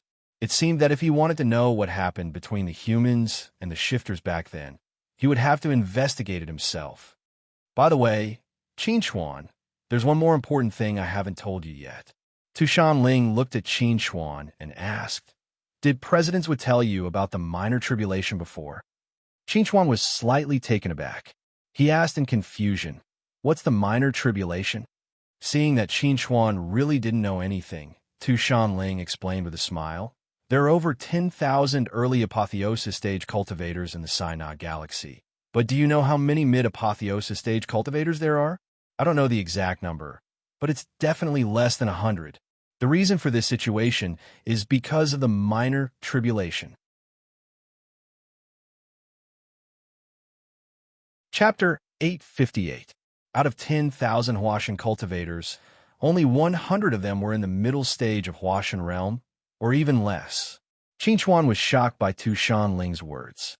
He asked, how can that be? What exactly is a minor tribulation?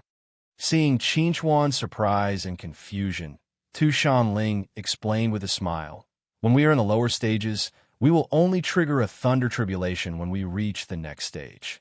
However, it is different in the Huashan realm. Every step forward in the Huashan realm requires a tribulation. This is the origin of the minor tribulation. Hearing Tu Shanling's explanation, Qingchuan frowned slightly and said, since it is only a minor tribulation, it shouldn't be very powerful, right? Tu Shanling nodded with a smile and replied, if it is only a minor tribulation, it is not a big problem. However, every Huashan realm cultivator has to go through a heavenly tribulation once every 300 years. When Qin Chuan heard Tu Shanling's words, he felt a little confused. What was a heavenly tribulation? Before Qin Chuan could ask again, Tu Shanling explained, heavenly tribulation is different from thunder tribulation. Thunder tribulation is a tribulation that is triggered when we reach a certain level of cultivation and undergo a qualitative change. It is both a crisis and an opportunity. You have been through many thunder tribulations, so you must know that the power of thunder tribulation can heal us as well as hurt us, injecting great power into our bodies. However, heavenly tribulation is different. It is purely destructive. And heavenly tribulation will not only appear once. It will appear once every 300 years. Every Huashan realm cultivator will suffer great damage after going through a heavenly tribulation. It will take a long time for them to recover. After they recover, they will have to face the next heavenly tribulation. However, this is not the most terrifying thing. The most terrifying thing is that the higher your cultivation, the more powerful the heavenly tribulation will be. Under such circumstances, how many early Huashan realm cultivators have the courage to break through to the next stage? Hearing Tu Shanling's words, Qin Chuan's expression changed slightly. He could not help but ask Tu Shanling, how is the heavenly tribulation compared to the 9 levels of thunder tribulation I went through yesterday? Tu Shanling paused for a moment, then smiled and said, of course not. According to my calculation, the heavenly tribulation for early Huashan realm cultivators is at most the power of the 4th 9 levels of thunder tribulation you triggered yesterday. As for middle Huashan heavenly tribulation, it is about the same as the 6th one. After hearing Tu Shanling's explanation, Qin Chuan could not help but feel relieved. If that was the case, then he had nothing to worry. At least, before he reached the late Huashan realm, he did not have to worry. Moreover, with his talent, he could break through before the heavenly tribulation. He could reach the late heavenly Huashan. Of course, Qin Chuan could only think about it. He would not say it out loud. However, when Tu Shanling saw the change in Qin Chuan's expression, a subtle look flashed across his eyes. He said to Qin Chuan, fellow Taoist Qin, you have mastered the law of thunder, so you are not afraid of the heavenly tribulation. However, people like us are not. We have to be careful. Qin Chuan chuckled. He did not make a fuss about the law of thunder. Instead, he asked, how is the power of the minor tribulation? It is about the same as the heavenly tribulation.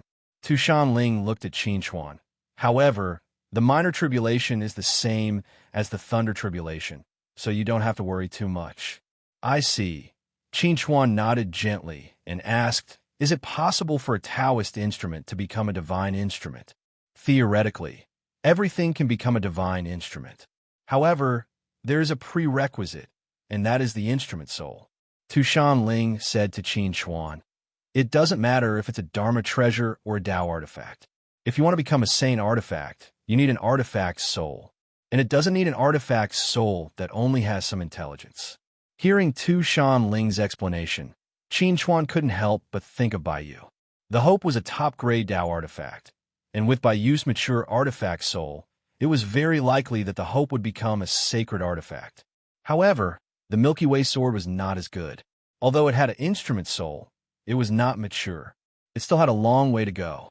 In addition to the Hope and the Milky Way sword, Qin Chuan also thought of the runic sword. Compared to the Milky Way sword, the runic sword's instrument soul was more mature and could be communicated with. However, he had never talked about the runic sword's instrument soul, nor had he heard the runic sword speak. On the surface, the runic sword's instrument soul should not be as mature as Baiyu's. However, for some reason, the runic sword gave Qin Chuan a special feeling. He felt that the runic sword was not as simple as it appeared to be. After all, without the runic sword, he would not have achieved what he had today. It was no exaggeration to say that the runic sword was the main reason why he had achieved what he had today. Thinking of the runic sword, Qin Chuan thought of the place in his brain that had been sealed. He did not know what the runic sword situation was now. However, Although a Taoist instrument with an immature instrument soul has a slim chance of becoming a divine instrument, it should not have a problem becoming a half-step divine instrument. Tu Shanling looked at Qin Chuan and asked, if you want to nurture your life instrument, then choose a Taoist instrument with an immature instrument soul. Hearing Tu Shanling's words, Qin Chuan came back to his senses. He smiled at Tu Shanling and replied, "Thank you, City Lord, for answering my questions today. I have benefited a lot. Hee, we are friends now. You don't have to call me City Lord, and I don't have to call you Taoist fellow Qin. How about we just call each other by their names?" Tu Shanling looked at Qin Chuan and said with a smile, "If you don't mind, you can call me Brother Ling, then I won't be polite." Qin Chuan smiled and said, "Brother Ling, it's getting late. I'll take my leave first. Let's meet again next time." Hearing this, Tu Shanling did not force him to stay. He said to Qin Chuan, "All right, then let's call it a day. Brother Qin, if you have anything you don't understand in the future, you can ask me at any time. If I know, I will definitely answer you." Tu Shanling and Qin Chuan chatted and laughed as they walked out of the City Lord's estate. They walked Qin Chuan to the street outside the City Lord's estate before they stopped and watched Qin Chuan leave. In the Talisman Array Master Guild, Zhuo had been anxiously waiting for Qin Chuan's return. When Qin Chuan's figure appeared in front of her, she immediately went up and asked Qin Chuan with concern, "How was it? Did Tu Shanling make any excessive requests of you?" Looking at the worried expression on Zhuo face, Qin Chuan chuckled and teased, "You look a little like a wife concerned about her husband." Hearing Qin Chuan's teasing and seeing the smile on Qin Chuan's face, Zhuo knew that she had been worried for nothing all night. She rolled her charming eyes at Qin Chuan and replied, "I can't be bothered with you." After saying this, Zhuo turned and walked towards her bedroom. Qin Chuan naturally returned to the cultivation room to continue his daily cultivation. Chapter 859. Qin Chuan originally thought that he could cultivate in peace after meeting Tu Shanling, but he didn't expect that this was just the beginning. The next morning, Zhuo once again walked into the cultivation room with an invitation. She helplessly said to Qin Chuan, "Qin Chuan, the royal family's invitation has arrived. The royal family's representative wants to see you." Hearing Zhuo words, Qin Chuan couldn't help but frown slightly. He asked, "The royal family's representative came so quickly? Shouldn't they be the last to show up?" Hearing this, Zhuo looked at Qin Chuan strangely and said, "Why do you have such a strange idea? If you want to recruit a super genius, the sooner you act, the better. How can anyone delay? In fact, it's already a bit late for the royal family's representative to show up today. They must have made sufficient preparations to recruit you. Otherwise, they wouldn't have sent you an invitation. I still have to stay in the same galaxy for a while. It seems that I can't refuse this invitation." Qin Chuan sighed. If he had known this would happen, he wouldn't have gone to meet Tu Shanling yesterday. That way, he could have refused everyone's invitation. Now that he had met Tu Shanling, if he avoided meeting the royal family, it would be too disrespectful to the royal family and would offend them. Seeing Qin Chuan's helpless expression, Zhuo smiled and said to Qin Chuan, "This is something that you can avoid in the future. It's good to get in touch with them early and get familiar with them early." In the universe, it was not uncommon for various forces to recruit super geniuses. There were even some who tried to poach them. Qin Chuan had only seen the tip of the iceberg. In the future, as Qin Chuan's realm became higher and higher, more and more forces would come looking for him. At that time, he would be helpless. Qin Chuan took the invitation and glanced at the time. Then, he raised his eyebrows and said in a low voice, "I didn't expect to meet in our guild." Zhuo smiled and said to Qin Chuan, "This is within my expectations. After all, the two of us are still husband and wife in name. If the imperial family wants to recruit you, it's impossible for them to bypass me. Maybe the imperial family wants to test my attitude, and let me give you some pillow talk." Qin Chuan smiled when he heard this. He stood up and said, "Let's go. Let's go meet the people from the royal family." The meeting place between the imperial family, Qin Chuan, and Zhuo was the meeting hall of the Talisman Formation Master Association. When Qin Chuan and Zhuo Cixi entered the meeting hall, the members of the imperial family were already waiting respectfully for a long time. Fellow Daoist Qin, my name is Kalai. I'm an adjutant of the imperial family's internal army. You could just call me Kalai. Kalai was a middle-aged man with sideburns. He was handsome and gave off a friendly and gentle feeling.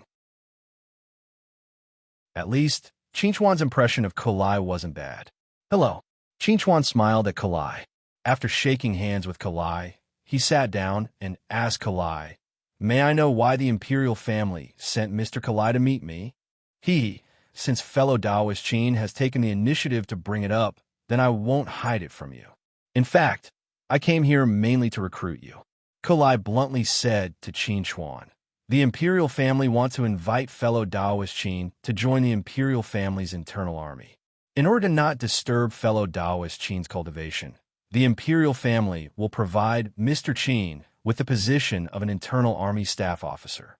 However, fellow Daoist Qin can become a commander of the internal army at any time.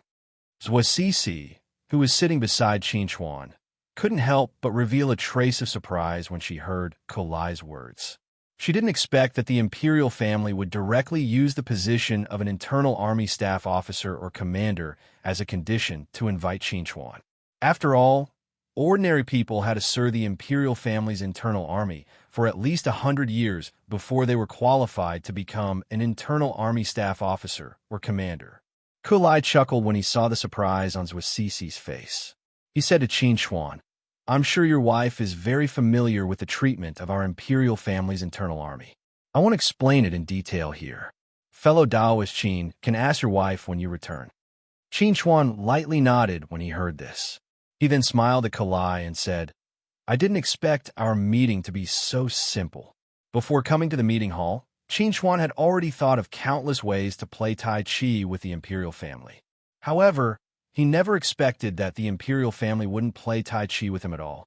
They immediately revealed their trump card and caught him off guard. Fellow Daoist Qin, I haven't finished explaining the imperial family's conditions. Kalai chuckled and said to Qin Chuan, in addition to the position in the internal army, the imperial family will also make a promise to fellow Daoist Qin. The imperial family won't bind fellow Daoist Qin. As long as fellow Daoist Qin can help the imperial family 3 times when the imperial family needs it, this help will definitely not make things difficult for fellow Daoist Qin. As long as fellow Daoist Qin agrees to this condition, the imperial family will do its best to provide fellow Daoist Qin with all the cultivation resources you need to break through to the profound void stage. This promise will be valid for 1,000 years. Hearing Kalai's words, Qin Chuan's eyes couldn't help but flash with surprise. He never thought that the imperial family would actually give him such generous conditions, and this promise of 1,000 years wasn't something difficult to understand. After all, if Qin Chuan couldn't break through to the profound void stage within 1,000 years, then it would probably be very difficult for him to break through to the profound void stage in his lifetime. Since that was the case, the imperial family didn't need to waste so many cultivation resources on him. After a moment of silence, Qin Chuan took a deep look at Kalai and said, "To be honest, I'm really tempted. The conditions that the imperial family has given me are more generous than I had imagined, and more moving." Kalai chuckled and said to Qin Chuan, "The imperial family may not be considered much in Tron Nebula, but they are definitely the most powerful existence in the same galaxy. The conditions they can give you will definitely be the best. There's no need to doubt this. The rest will naturally depend on fellow Daoist Qin's attitude." Hearing this, Qin Chuan lightly shook his head and said to Kalai, "I'm sorry, but I can't give you a definite answer right now. Can you give me some time to think about it?" Hearing Qin Chuan's words, Kalai's eyes flashed slightly. Then he smiled and said, "Of course. I'll be staying in Caesar City for a period of time. Once fellow Daoist Qin has made up his mind, you can contact me at any time. This is my contact information." After Qin Chuan and Kalai exchanged contact information, Kalai took the initiative to stand up and leave. His actions could be said to be extremely direct and efficient, without the slightest bit of sloppiness. After seeing Kalai off, Zhuo Cixi turned back and looked deeply at Qin Chuan. Her tone was somewhat complicated as she said, "To be honest, I thought you would agree to the imperial family's conditions. These conditions are really too generous and moving." Chapter 860. Hearings with Cece's words. Qin Xuan smiled and said to Zhuo Cece, "It's because the imperial family's offer is too generous that I dare not accept it easily." Hearing this, Zhuo Cece looked at Qin Xuan in surprise and asked, "Why is that?" "Because the imperial family's offer is only for ordinary people." Qin Xuan looked back at Zhuo Cece and asked, "I'm 27 years old this year, and I've cultivated from the qi refining stage to the huashan stage for 10 years. How long do you think it will take for me to reach the dongshu stage?" "The imperial family thinks it will take me at most 1,000 years, but I don't think so." Hearing this, Zhuo Cece couldn't help but be stunned. If Qin Xuan hadn't taken the initiative to mention it, she would have almost overlooked the huge advantage of Qin Xuan's age.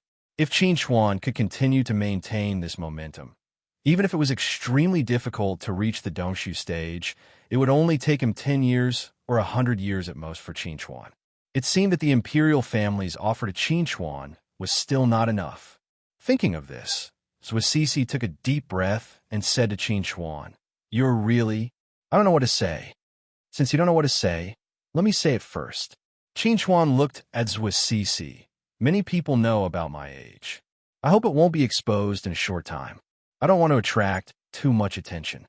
Before reaching the huashan stage, Qin Xuan didn't think there was anything wrong with his age. But as he learned more and more about this world, he knew how terrifying his talent was. Not everyone was kind to him and was willing to see him grow. Hearing Qin Xuan's words, Zhuo Cece's expression immediately became serious.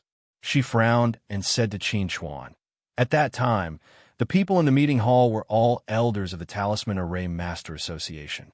They were my father's old subordinates. They live in the Talisman Array Master Association all year round and study talisman arrays. They rarely go out. I'll go tell them, but they're not the only ones who know about your age. Andre also knows about it." Hearing Zhuo Cece mention Andre, Qin Xuan couldn't help but frown. He said to Zhuo Cece, "Andre is a hidden danger. We have to get rid of him. But Andre has already left Caesar City. We have no idea where he went." Zhuo Cece frowned. "It's very difficult to find him in a short time. Try your best to find him." Qin Xuan pursed his lips. "If the imperial family comes looking for me again, you can use the excuse that I need to cultivate and stabilize my cultivation to reject them. If you really can't reject them, then come look for me."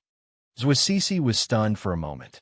She asked Qin Xuan, "Then what are you going to do during this time?" Qin Xuan glanced at Zhuo Cece and replied, "Nothing.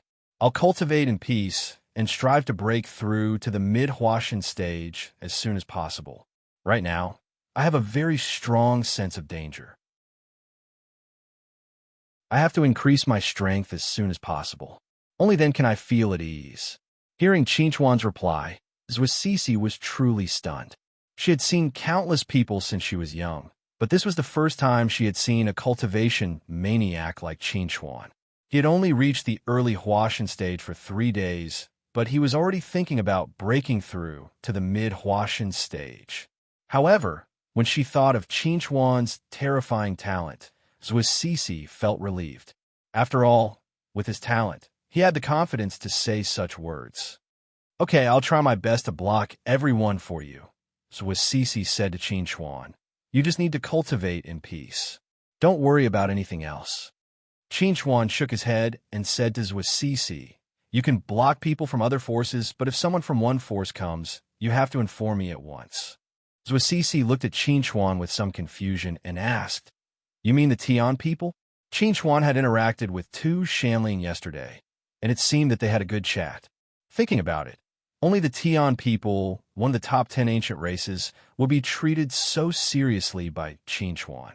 Even if 2 Shanling's family was only a branch of the Tian people, it was still not something that they could treat casually. However, to Zhuo Cece's surprise, Qin Xuan shook his head and replied, "It's not the Tian people. It's Duke Angel of the Rose City." A huge flying ship with a rose emblem engraved on its surface slowly docked at the interstellar port of Heath City. The cabin door of the flying ship opened, and Sophie slowly walked out. She looked at the passageway in front of her with a complicated gaze and couldn't help but think of what had happened not long ago. Who would have thought that she would personally send Qinchuan here, and then personally invite Qinchuan back? Although Sophie had great confidence in inviting Qinchuan to join the Duke's mansion of the Rose City, Qinchuan was no longer the young man she could treat casually. She still had to show him enough respect.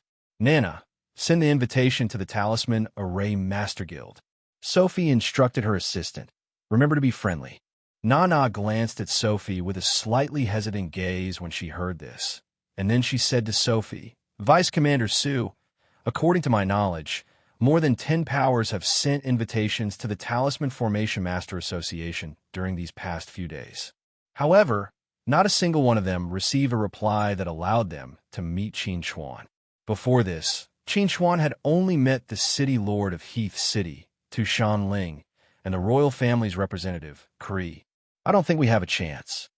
Sophie smiled and said indifferently, Don't worry, Qinchuan won't refuse to meet us.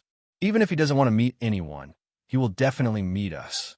Seeing how confident Sophie was, Nana didn't say anything else and prepared to send the invitation to the Talisman Array Master Guild. Sophie, on the other hand, brought a group of attendants to the Duke's Mansion's temporary residence in Heath City and waited patiently for Qinchuan to meet them. Although Sophie was very confident, Nana, who was the one who sent the invitation, was still nervous. She wasn't afraid of losing face if she didn't send the invitation, but she was worried that she wouldn't be able to complete the mission Sophie gave her and embarrass the Duke's Mansion of the Rose City. Hello, are you a member of the Duke's Mansion of the Rose City? Zwilingling looked at Nana, who was standing hesitantly in front of the door. She was sure that Nana was a member of the Iron Rose Army based on the uniform Nana wore, but she still had to confirm it carefully. Nana was slightly surprised to see Zwilingling suddenly appear, and she hesitated for a moment before nodding and answering, I'm a member of the Duke's Mansion of the Rose City. You're here for Qinchuan, right? Let's go. I'll take you to see him. Zwilingling smiled, and then she turned around and walked into the Talisman Array Master Guild. Nana couldn't help but reveal a wisp of astonishment when she saw how enthusiastic Zwilingling was. It was difficult for others to even send the invitation, but she was actually able to see Qinchuan directly. Since when did the Duke's Mansion of the Rose City become so influential?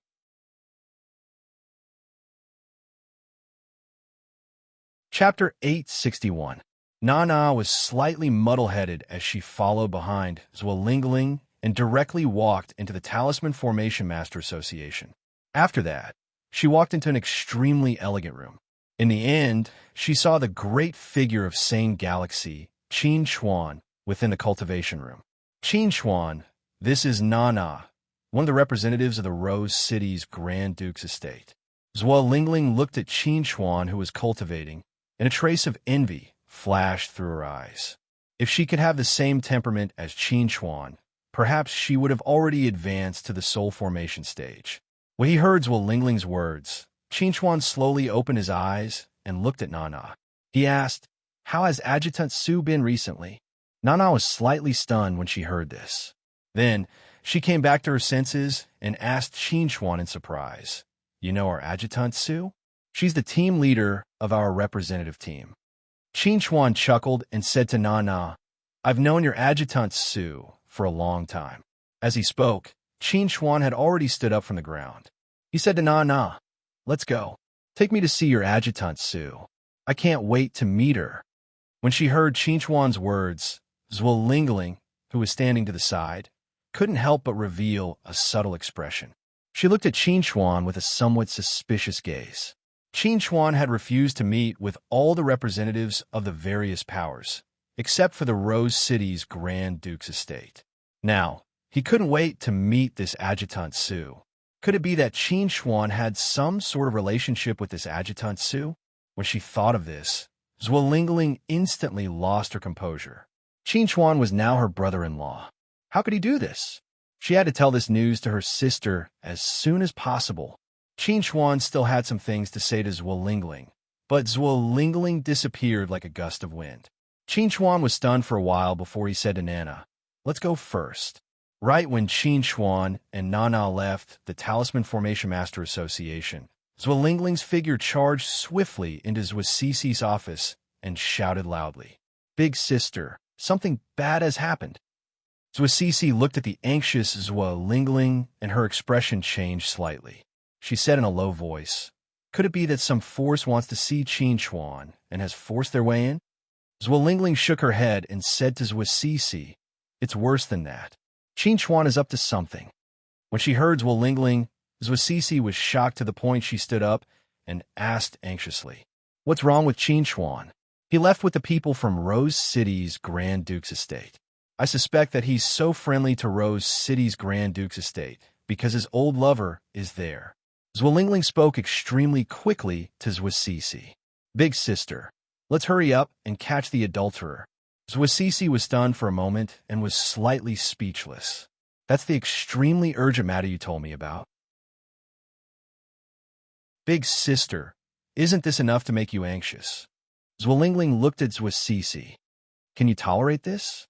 Zwasisi was silent for a moment before she sighed lightly and said to Zwillingling, "Don't forget that our marriage is only fake." Zwillingling couldn't help but be stunned when she heard Zwasisi. If Zwasisi hadn't mentioned it, she would have almost forgotten about it. "All right, sit down quietly." Zwasisi sat back down and said to Zwillingling, "No matter who Qin Chuan goes to see, that's his freedom. We can't do anything about it." Zwillingling looked at Zwasisi with a subtle expression and asked, "Big sister, you really don't have any Lingling go cultivate?" Zwasisi looked at Zwillingling calmly. "It's about time for you to reach the soul formation stage." Seeing that Zwasisi had no intention of continuing this topic, Zwillingling had a rough idea of the answer. She sighed softly and turned to leave the office. Zwasisi looked at Zwillingling's departing figure, and a trace of disappointment flashed through her eyes. Fake it's still fake. The Grand Duke's estate's temporary estate in Caesar City. Sophie looked at Qin Chuan sitting in front of her, and a complicated expression flashed through her eyes.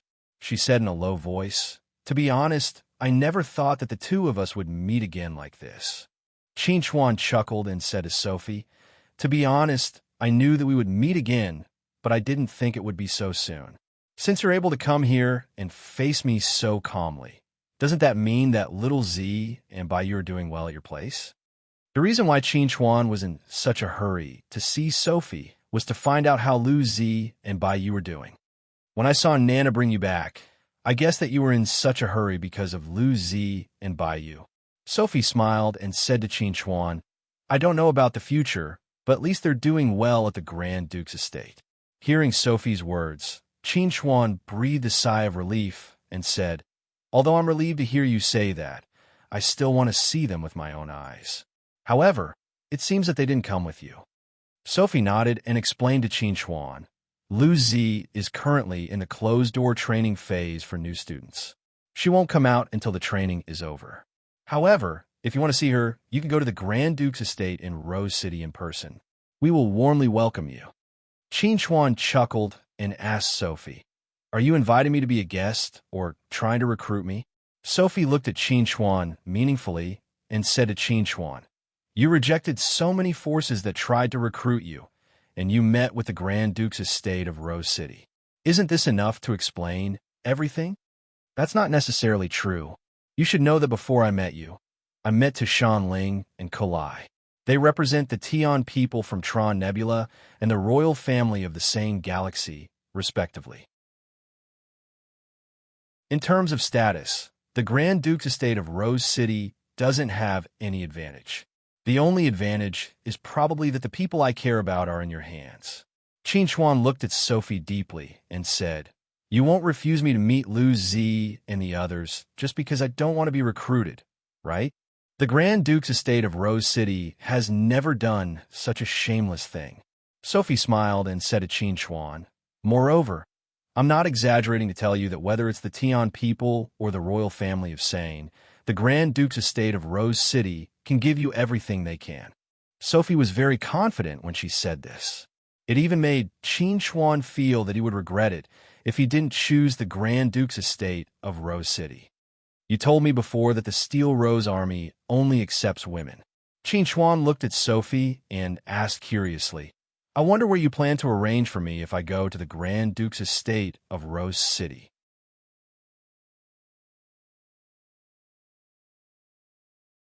Chapter 862. Upon hearing Qin Chuan's question, Sophie chuckled and said to Qin Chuan, the Steel Rose is indeed one of the most famous and outstanding troops under the Grand Duke. But that doesn't mean that the Steel Rose is the only troop under the Grand Duke. The Steel Rose is the Grand Duke's personal guard and is different from the other troops. Qin Chuan raised his eyebrows slightly and said indifferently, I'd like to hear the details. The Grand Duke has a total of 3 troops under him. In addition to the Steel Rose, there are also the City Guards and the Night Spirit Guards. The one we want to invite you to join is the Night Spirit Guards. Sophie explained to Qin Chuan, I can tell you clearly that the Night Spirit Guards are definitely the strongest troop in the same galaxy. Even in Tron Nebula, they could be ranked in the top 10. Upon hearing Sophie's words, Qin Chuan looked at Sophie with a subtle gaze and replied, But as far as I know, the overall strength of the same galaxy is only ranked in the lower middle in Tron Nebula. Why are you so confident in the Night Spirit Guards? Also, I've looked up information on Rose City and have never heard of any Night Spirit Guards. It's precisely because the existence of the Night Spirit Guards is a secret that you don't know of their existence. No one knows how strong the Night Spirit Guards are.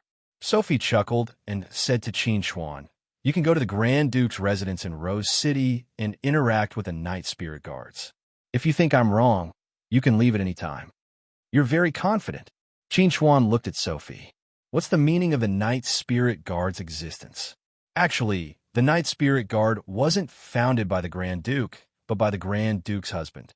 The Grand Duke's husband is the former Grand Duke of Rose City, Andu. Sophie sighed. You should know that our sane star system is ruled by humans. There are thousands of races in the Tron Nebula, and we humans are the weakest among them. In order to change our weak position, Duke Andro created the Night Spirit Guards. He wanted to take in all the young human geniuses in the Sane Star system and train them together to become a signboard of our Sane Star system. At that time, the establishment of the Night Spirit Guards caused a great uproar and received the support of many people, including the royal family. However, less than 2 years after Duke Andro created the Night Spirit Guards, Rose City encountered a great change. Duke Andro died on the spot, and the Night Spirit Guards were completely wiped out. Hearing Sophie's words, Qin Chuan's eyes flickered. He said in a low voice, I think I've read in a book that the former Grand Duke of Rose City, Andro, died in a chaotic battle. However, the book didn't mention anything about the Night Spirit Guards. The book didn't mention the Night Spirit Guards because the truth was covered up, Sophie said hatefully. Because the person who attacked Rose City and caused that chaotic battle was an existence that the entire sane galaxy can't afford to offend. Qin Chuan asked curiously, Who was it? Sophie gritted her teeth and said hatefully, His name was Insik. He was a holy lord of the sacred ones. Hearing Sophie's answer, Qin Chuan couldn't help but be shocked. He asked, A holy lord?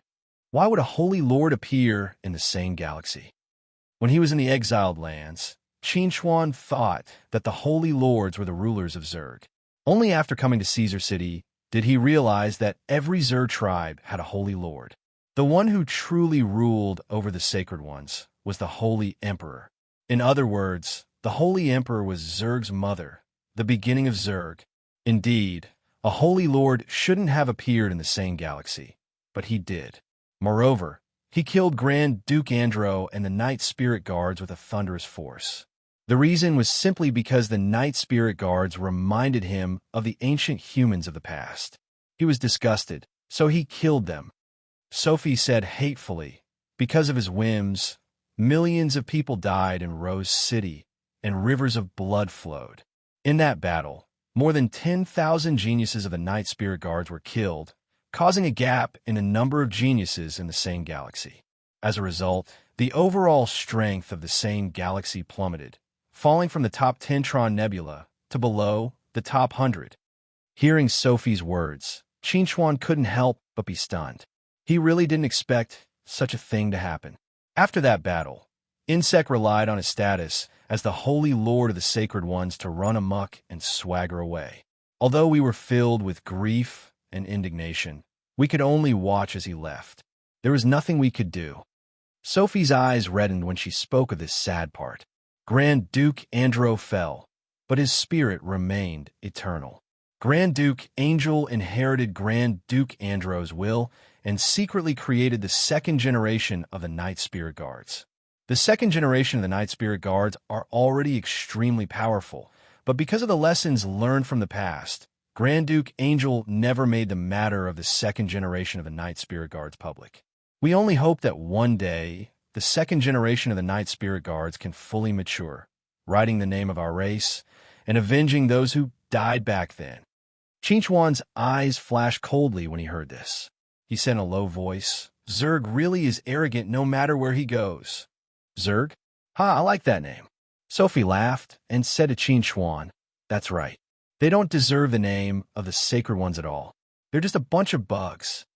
After laughing, Sophie gradually calmed down. She looked at Qin with a subtle gaze and said, "Actually, I shouldn't have told you this, but in order to let you join the Night Spirit Guards, I've decided to take the risk and tell you this. The rise of our race needs a genius like you." Qin looked deeply at Sophie and said, "To be honest, I'm very touched by your actions and your persistence. I also admire you, but this isn't a reason for me to join the Night Spirit Guards. If the opportunity is right, I want to go to Rose City in the near future and see the Night Spirit Guard with my own eyes. Then, I'll consider whether to join the Night Spirit Guards or not." Qin was no longer the hot-blooded young man he used to be. Although he was only 27 years old, which was only a fraction of others' age, the things he had experienced made him mature and steady. He would not make any decisions easily. "The Duke's Mansion of Rose City welcomes you at any time. If possible, I can make the arrangements for you now. We can set off for Rose City tomorrow." Sophie looked at Qin and said in an extremely sincere tone, "I believe the Night Spirit Guards will not let you down." "I hope so." Qin looked deeply at Sophie. "The reason why you're telling me about the Night Spirit Guards, so frankly, is because little Z is a member of the Night Spirit Guards. So, you're not afraid that I'll betray you at all, right?" Sophie's eyes flashed when she heard this. She replied, "That's only one of the reasons. It's more because I trust you. These are my words from the bottom of my heart."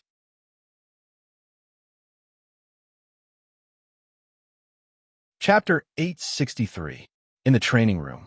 Qin was sitting cross-legged on the floor, but he was not cultivating. Instead, he was thinking about the night creatures. His conversation with Sophie this afternoon had greatly affected him. In ancient times, the humans and the shifter race were powerful, and the humanoids were superior to the humans. However, with the sudden disappearance of the humans and the shifter race, the status of the humanoids in the universe plummeted. No one cared about Zerg's wanton slaughter of the humanoids. When the humanoids were in a desperate situation, they sacrificed Tron Nebula to seek protection from the Tion people. Only then did they have a slim chance of survival. They struggled at death's door in Tron Nebula, but as time passed, the humanoids' proportion in Tron Nebula decreased. In the end, only the Sane Star system was still inhabited by humanoids. This was the information he had specifically gone to the library to look up after returning today. Before this, he had never thought that the humanoids' living environment in the universe would be so harsh. Originally, there were at least 100 billion humanoids living in Tron Nebula, but now there are only 4 billion left. They only occupy a small Sane Star system, and they have to suffer the oppression of the Tion people and Zerg's wanton humiliation. They are angry, but they don't dare to speak up. The more he learned about these things, the more uncomfortable Qin felt. Before today, he only saw the humanoids' prosperity on the surface. He had never seen how oppressed the humanoids were living in this corner of the universe. Although Qin was not a humanoid, and, according to common sense, the life and death of the humanoids had nothing to do with Qin, The humanoids were very similar to the humans in all aspects. They were once the vassals of the humans. He could not sit idly by and watch the humanoids be gradually nibbled away and then gradually disappear in the long river of history. Therefore, he had to do something. Just as Qin Chuan was frowning and thinking about these things, the door of the training room was open from the outside. Sisi slowly walked in. When she saw that Qin Chuan was not cultivating, she asked curiously, "What are you thinking about?" Qin Chuan raised his head and looked at Sisi. "Do you think you're living a happy life now?" Hearing Qin Chuan's question, Sisi was slightly stunned. She looked at Qin Chuan in confusion and asked, "What do you mean?" Qin Chuan hesitated for a moment and asked Sisi, "What do you think about the future development of the humanoid race?" This time, Sisi was completely stunned. She was very curious about what Qin Chuan had experienced. Why would he suddenly ask her such a strange question? Although she was a member of the humanoid race, wasn't it a bit strange for him to ask her about the future of the humanoid race? Although this was what she thought, Sisi still answered Qin Chuan's question seriously. She said to Qin Chuan, "I don't have any opinion on the future development of the humanoid race. Let nature take its course." Hearing Sisi's answer, Qin Chuan couldn't help but ask, "You don't have any opinion at all? For example, the current living environment of the humanoid race." Sisi looked at Qin Chuan in confusion and asked, "Why are you acting so strange today? What are you trying to say?" Looking at the blank expression on Sisi's face, Qin Chuan took a deep breath and said to Sisi, "I went to the library today to read some information. In the past, the owner of Tron Nebula was the humanoid race. Now, the ones occupying Tron Nebula are the Tian people. Haven't you thought about the humanoid race reoccupying Tron Nebula?" Hearing Qin Chuan's words, Sisi was a little stunned. She never thought that Qin Chuan's strange behavior tonight was because of this. Qin Chuan, although this idea sounds very hot-blooded and noble, can you please be more realistic? Sisi looked at Qin Chuan seriously and said to Qin Chuan, "Do you know where the Serene galaxy ranks among all the galaxies in Tron Nebula? If you don't know, I can tell you that it ranks 109th. There are a total of 120 galaxies in Tron Nebula, and our Serene galaxy almost made it into the bottom 10. Calling it middle or lower is a compliment. Also, do you know how many people there are in the humanoid race? There are nearly 4 billion humanoids in the Serene galaxy. Do you know how many races there are in Tron Nebula? There are 47 races in total, 30 of which are vassals of the Tian people. The Tian people's population in Tron Nebula exceeds 50 billion, which is more than 10 times that of our humanoid race. Do you know who the strongest humanoid race expert in the Serene galaxy is? His name is Odysseus, the great emperor of our Serene galaxy. He is at the middle Dongshu stage. Do you know how many Dongshu stage experts there are in Tron Nebula? At least 400. On average, there are 3 Dongshu stage experts in each galaxy, but our Sign Na galaxy only has 1. Do you know who the strongest humanoid race expert in Tron Nebula is? Her name is Tushan Shui, the true ruler of Tron Nebula. She is at the peak of the Dongshu stage and is only 1 step away from the legendary form synthesis stage. With Tushan Shui's strength, even if 100 middle Dongshu stage experts stood in front of her, they might not be able to hurt her. Qin Chuan, tell me, how do you plan to let the humanoid race return to Tron Nebula? Although I don't know what the people from the Grand Duke's Mansion of Rose City said to you this afternoon, I advise you not to have any unrealistic fantasies. If you really want to work hard for it, please don't reveal your thoughts before you have the power to contend with the top 10 ancient clans. Once your thoughts are known, how long do you think you can live? Sisi's words made Qin Chuan fall into silence. He could not say a word. At this moment, he felt as if a basin of cold water had been poured over his head, waking him up. It was ridiculous that he had thought that after experiencing so many things, he had become mature and steady and was no longer the hothead he used to be. It turned out that he had not made much progress and was still as hot-blooded as before. The practice room fell into a long silence. After a long time, Qin Chuan pursed his lips and said to Zwisisi in a low voice, "My thoughts were too naive." Zwisisi sighed and said to Qinchuan, "No one doesn't want their race to be strong, and no one doesn't want to recreate the glory of their ancestors. However, there are some things that we need to do based on reality. We have to take one step at a time, and we have to eat one bite at a time. Qinchuan, you are the most talented and outstanding humanoid I have ever seen. Perhaps one day in the future, you really have the ability to lead the humanoid race back to Tron Nebula. But today, you don't have that ability. What you should learn and understand is how to protect yourself. Only the living are qualified to talk about ideals and ambitions. The dead are nothing."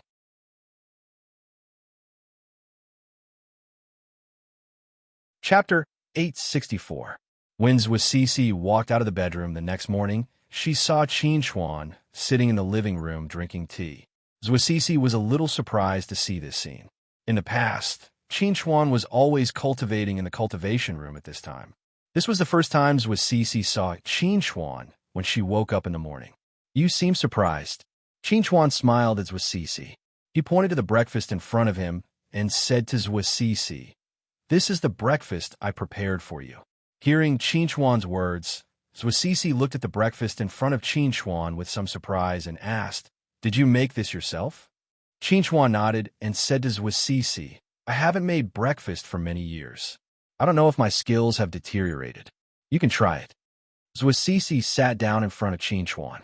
She looked at Qinchuan with some curiosity and asked, "Why did you suddenly change? Why are you so good to me? Is it because of what happened last night?" Qinchuan nodded and said to Zwisisi, "What you said to me yesterday is very important to me. If it's not an exaggeration, it may change my fate, so I should be grateful to you. Otherwise, I don't know what kind of impulsive things I would do in a hot-headed situation." Zwisisi smiled and said to Qinchuan, "Since you have thought it through, it doesn't matter." Zwisisi cut a piece of fried egg with a knife and fork and put it in her mouth. It tasted very good and was very nutritious. It was the kind of breakfast that Zwisisi liked. Just as Zwisisi was about to praise Qinchuan's cooking, Qinchuan suddenly said, "I have to go." Hearing Qinchuan's words, Zwisisi couldn't help but be stunned. She looked at Qinchuan with some surprise and asked, "You have to go? Where are you going?" Qinchuan pursed his lips and replied, "The Grand Duke's mansion of Rose City. Someone very important to me is waiting for me there. I have to find her." Hearing Qinchuan's answer, Zwisisi couldn't help but fall silent. After a long time, she asked, "The person you're talking about should be a girl, right?" Qinchuan nodded and replied, "She is one of the most important people in my life. If that's the case, then I won't keep you. If you want to go, then go. Do what you like." Zwisisi forced a smile and said to Qinchuan, "Actually, you don't have to tell me this. After all, we're just a fake couple. There is no need to report it to me. The main reason I'm talking about this is because it has to do with the Talisman Formation Master Conference.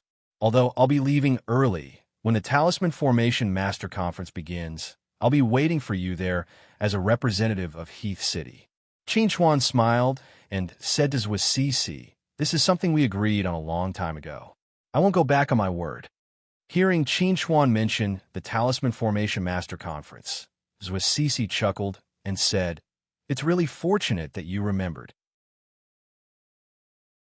If you hadn't reminded me, I would have almost forgotten about it myself. All right, I'm full. I'm going to get to work."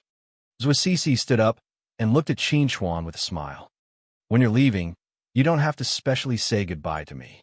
I'm very busy." After saying this, Zwisisi turned and walked out of the room.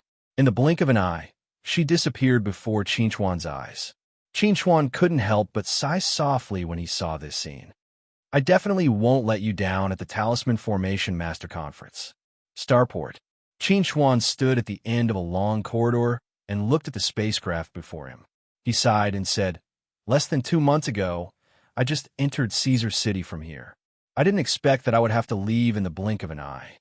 Thinking back to what happened during this period of time, Qinchuan couldn't help but reveal a complicated expression. He originally thought that his life in Caesar City would be very difficult, but the development of things completely exceeded his expectations, causing his life to quickly move towards a different kind of brilliance. Let's go. Sophie smiled and said to Qin Chuan, your wife is still here. You can come back at any time. Qin Chuan glanced at Sophie and replied indifferently, you don't have to use such words to test me. My relationship with Cece is much simpler than you think. We're just friends. In the beginning, Qin Chuan and Cece cooperated with each other with the attitude of taking advantage of each other.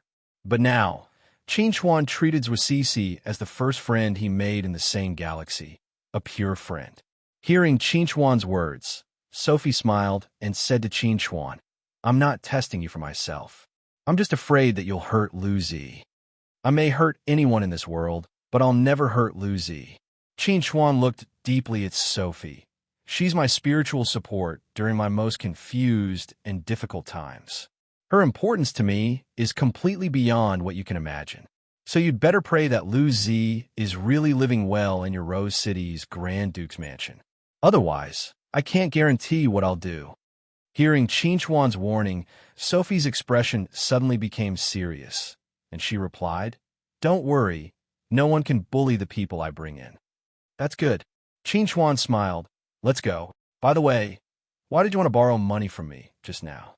Sophie suddenly asked Qin Chuan curiously. 100,000 star coins shouldn't be much to you right now, right? Qin Chuan smiled and replied, it's nothing to me, but that's only for me, not everyone. There's always someone who needs 100,000 star coins, isn't there? In the basement, in a shabby office, a quarrel broke out. I've said it before, don't go too far, or I'll get my brother to teach you a lesson. A fat figure curled up in a corner and shouted, my brother is the most powerful genius in the entire sane galaxy. Aren't you afraid of death? Fat pig, you've been bragging for so long, and you're still bragging. The tall and thin young man sneered. Qin Chuan is a high and mighty divine transformation stage expert, a super genius. Who do you think you are, Wang Fei? Don't try to claim connections. Be a good boy and hand over your salary and word points for this month. However, seeing that everyone was about to attack, Wang Fei couldn't help but show a look of despair, and he angrily said, knock, knock, knock. A series of knocks on the door attracted the attention of everyone in the office. A tall figure stood outside the door and said in an extremely respectful tone, may I ask which gentleman is Wang Fei? I'm Mr. Qin's messenger, and I'm here to deliver a small gift. Hearing this person's words, everyone was stunned, but Wang Fei's face was filled with ecstasy, and he said loudly, I've said it before, Qin Chuan is my brother. Now you believe me.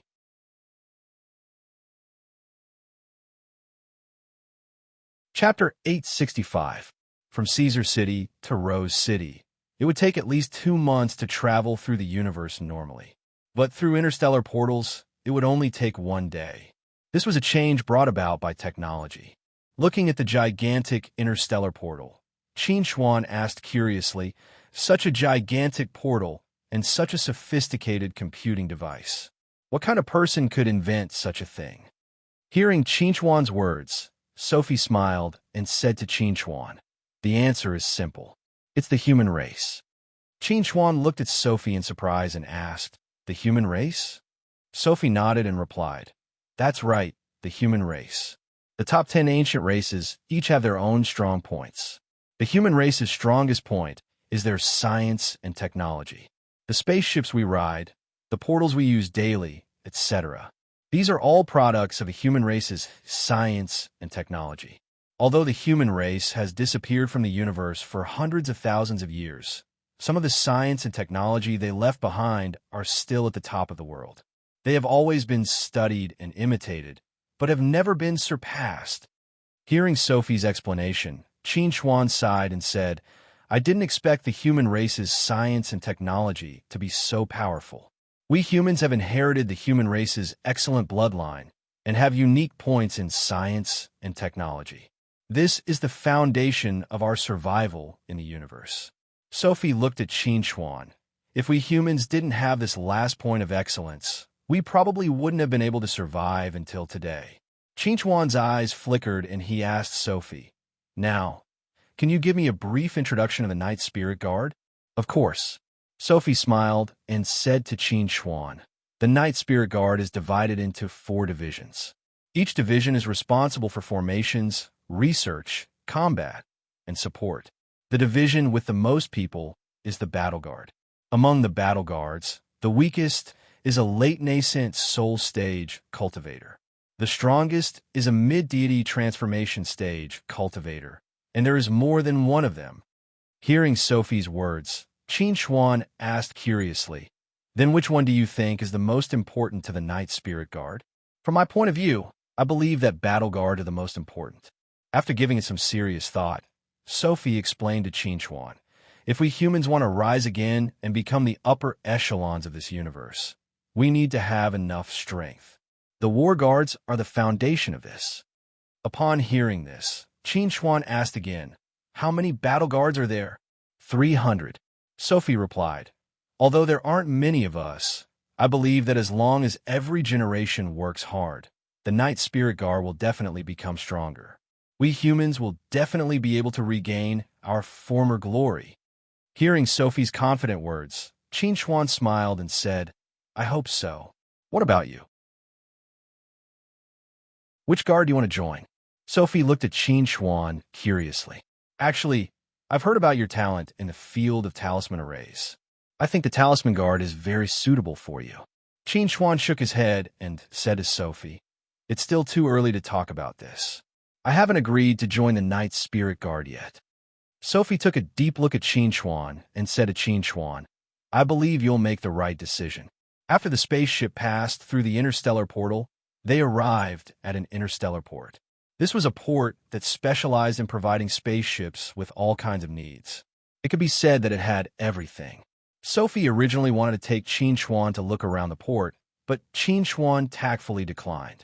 Compared to admiring the scenery of the interstellar port, Qin Xuan wanted to see Lu Zi as soon as possible. Seeing that Qin Xuan was not interested in admiring the scenery, Sophie did not force him. The group continued to move forward in the universe and soon arrived in front of the second interstellar portal. Qin Xuan looked at the interstellar portal in front of them and could not help but frown slightly. He said to Sophie beside him, it's strange. The previous interstellar portal had special staff guarding it. Why is there no one here? Hearing Qin Xuan's words, Sophie raised her eyebrows slightly and said to Qin Xuan, maybe they've temporarily left their posts because of something. But it's okay.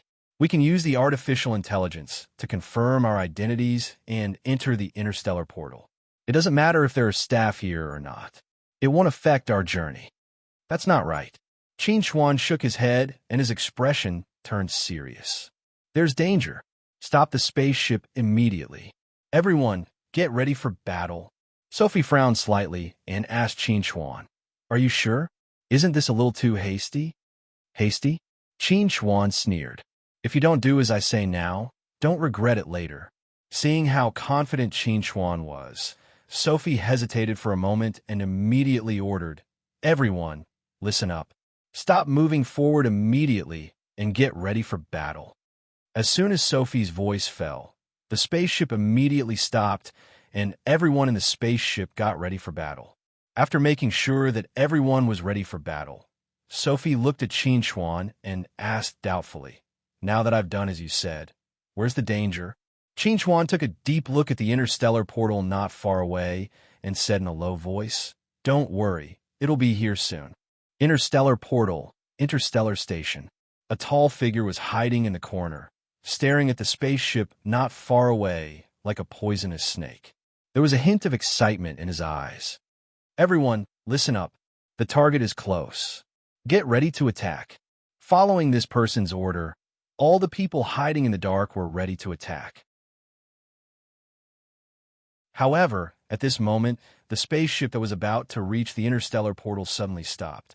Seeing this, the expression of the person who gave the order could not help but change slightly. What's going on? Did they discover us? That's impossible. However, as time passed, the spaceship did not seem to have any intention of approaching the interstellar portal.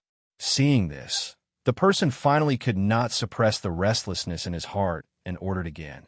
Inform them that the target seems to have discovered us. Attack immediately and surround them. Don't give them a chance to escape. Beep, beep, beep. Warning, warning. An unknown spaceship has appeared in the northwest. It's approaching. Warning, warning. An unknown spaceship has appeared in the southeast. It's approaching. When she heard the alarm, Sophie's expression could not help but become a little unsightly. There really was an ambush here. Qin looked around and suddenly asked Sophie curiously, how long can a soul formation cultivator move in the universe?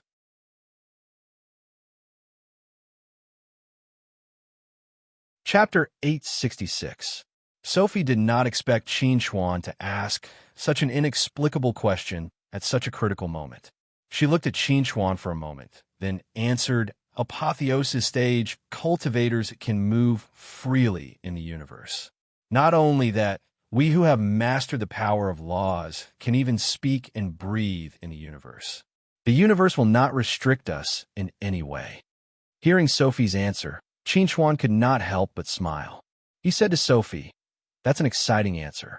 Open the hatch. I want to go out. Sophie frowned slightly and advised, we can ask for help from the nearby interstellar patrol fleet and wait for their support. With Rose's defensive capabilities, there is no need for us to take the risk of fighting outside. Qin shook his head and said to Sophie, this time, we are not facing ordinary enemies. Trust me, staying in the spacecraft will only make us a sitting duck. After saying this, Qin did not explain any further. He turned and walked toward the hatch. Sophie saw Qin's confidence and thought of Qin's success in predicting the arrival of danger.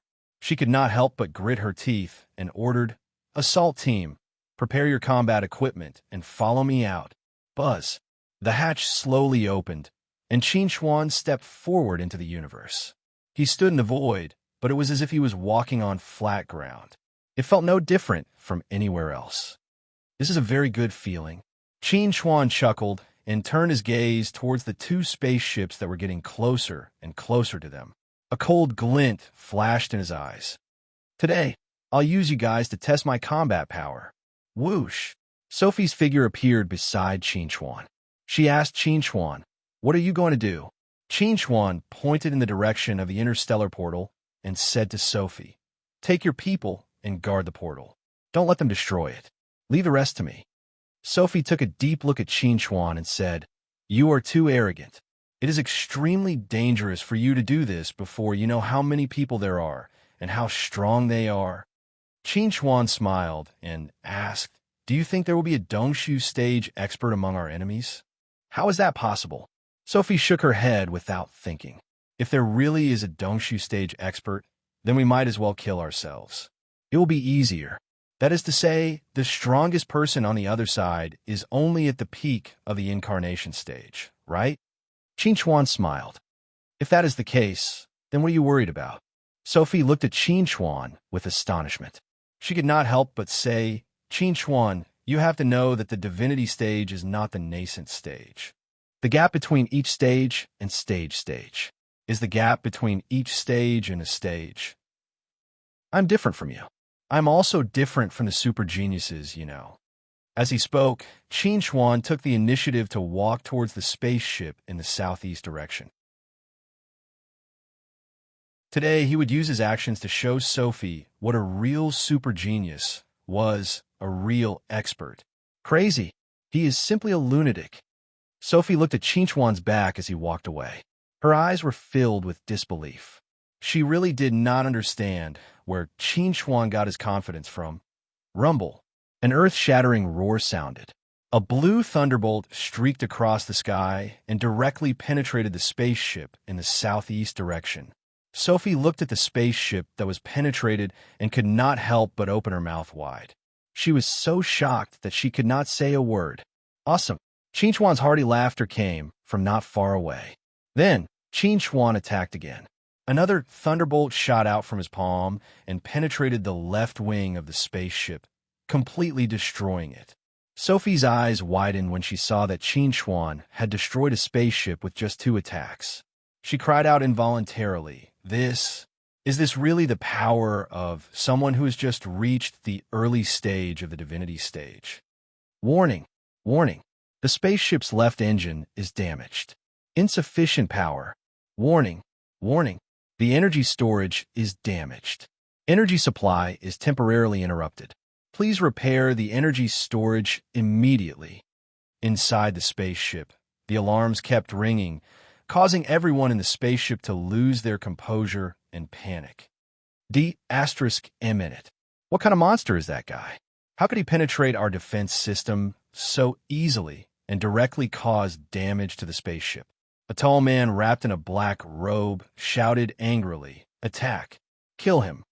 Following the tall man's order, countless figures flew out of the spaceship and flew toward Qinchuan, who was standing proudly in the air. However, before these people could get close to Qinchuan, thunderbolts suddenly appeared in the void and swept across. In the blink of an eye, dozens of people were killed and turned into ashes. Seeing this, the man in the black robe completely lost his voice. This time, he finally realized that Qinchuan's power was not something that they could deal with without fear of death. "Duo may attack now. Otherwise, I will definitely die." Sophie stood in the void, stunned. She watched as Qinchuan casually killed dozens of enemies with a wave of his hand. She could not help but be shocked.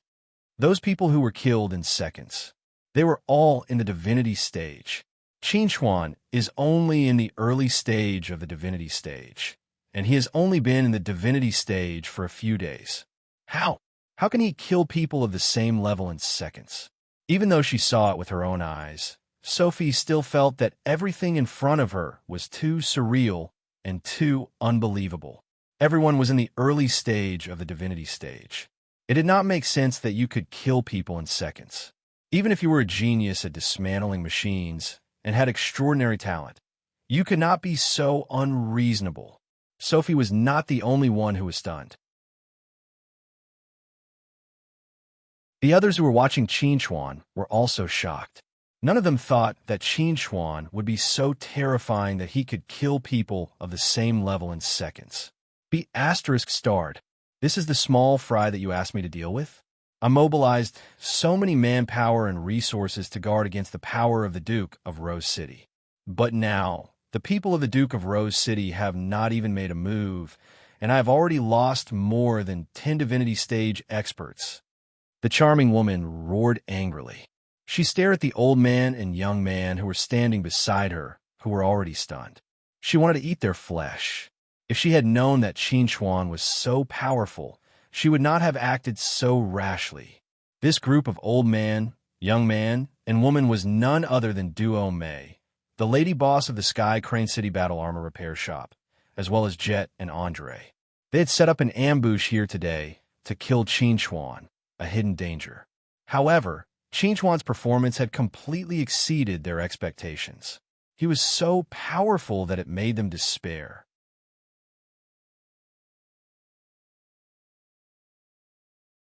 Chapter 867.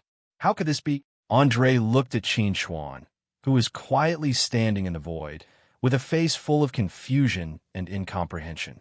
Not long ago, Qinchuan was just a late nascent soul stage brat with no reputation. At most, he had a decent talent in talisman arrays. Even though Qinchuan had crossed the 9 heavenly tribulations and become a super genius whose name shook the entire Sane Star system, Andre did not take Qinchuan seriously. In his opinion, super geniuses only had shocking potential. Before Qinchuan realized his potential and his strength, he had 10,000 ways to easily kill Qinchuan. However, reality gave Andre a fierce slap in the face. Qinchuan's strength was completely unreasonable. It was not within his scope of understanding. He is indeed at early divine transformation stage, but his combat strength is definitely not something an early divine transformation stage cultivator can possess. Jet's face was cold as he gloomily looked at Qinchuan's figure. He said to Duo Mei, "Early divine transformation stage cultivators are not his match. Let me do it." Duo Mei coldly snorted and said, "You're not the only one who's going to attack. I'll attack as well. The two of us mid-divine transformation stage cultivators can definitely kill him." In Duo Mei's opinion, although Qinchuan's strength was terrifying, it was not to the extent that she feared him. If she and Jet worked together, in addition to the support of others, Qingchuan would undoubtedly die. Let's go. Jet did not waste any more words and turned to walk outside. Andre wanted to follow, but was stopped by Jet. Andre, this is not a battle you can participate in. Stay here.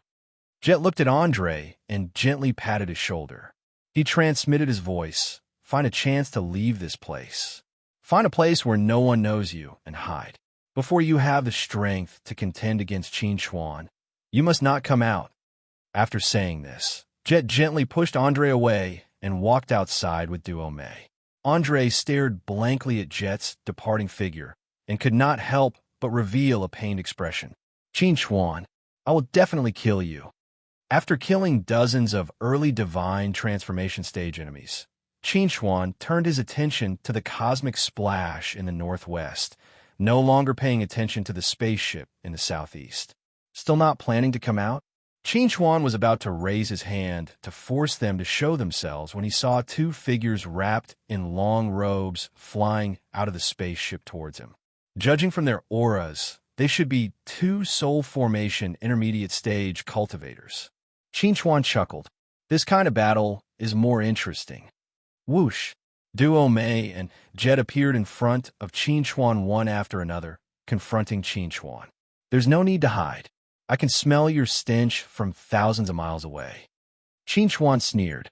One of them is the old devil Jet who once ambushed me, and the other one is a bug.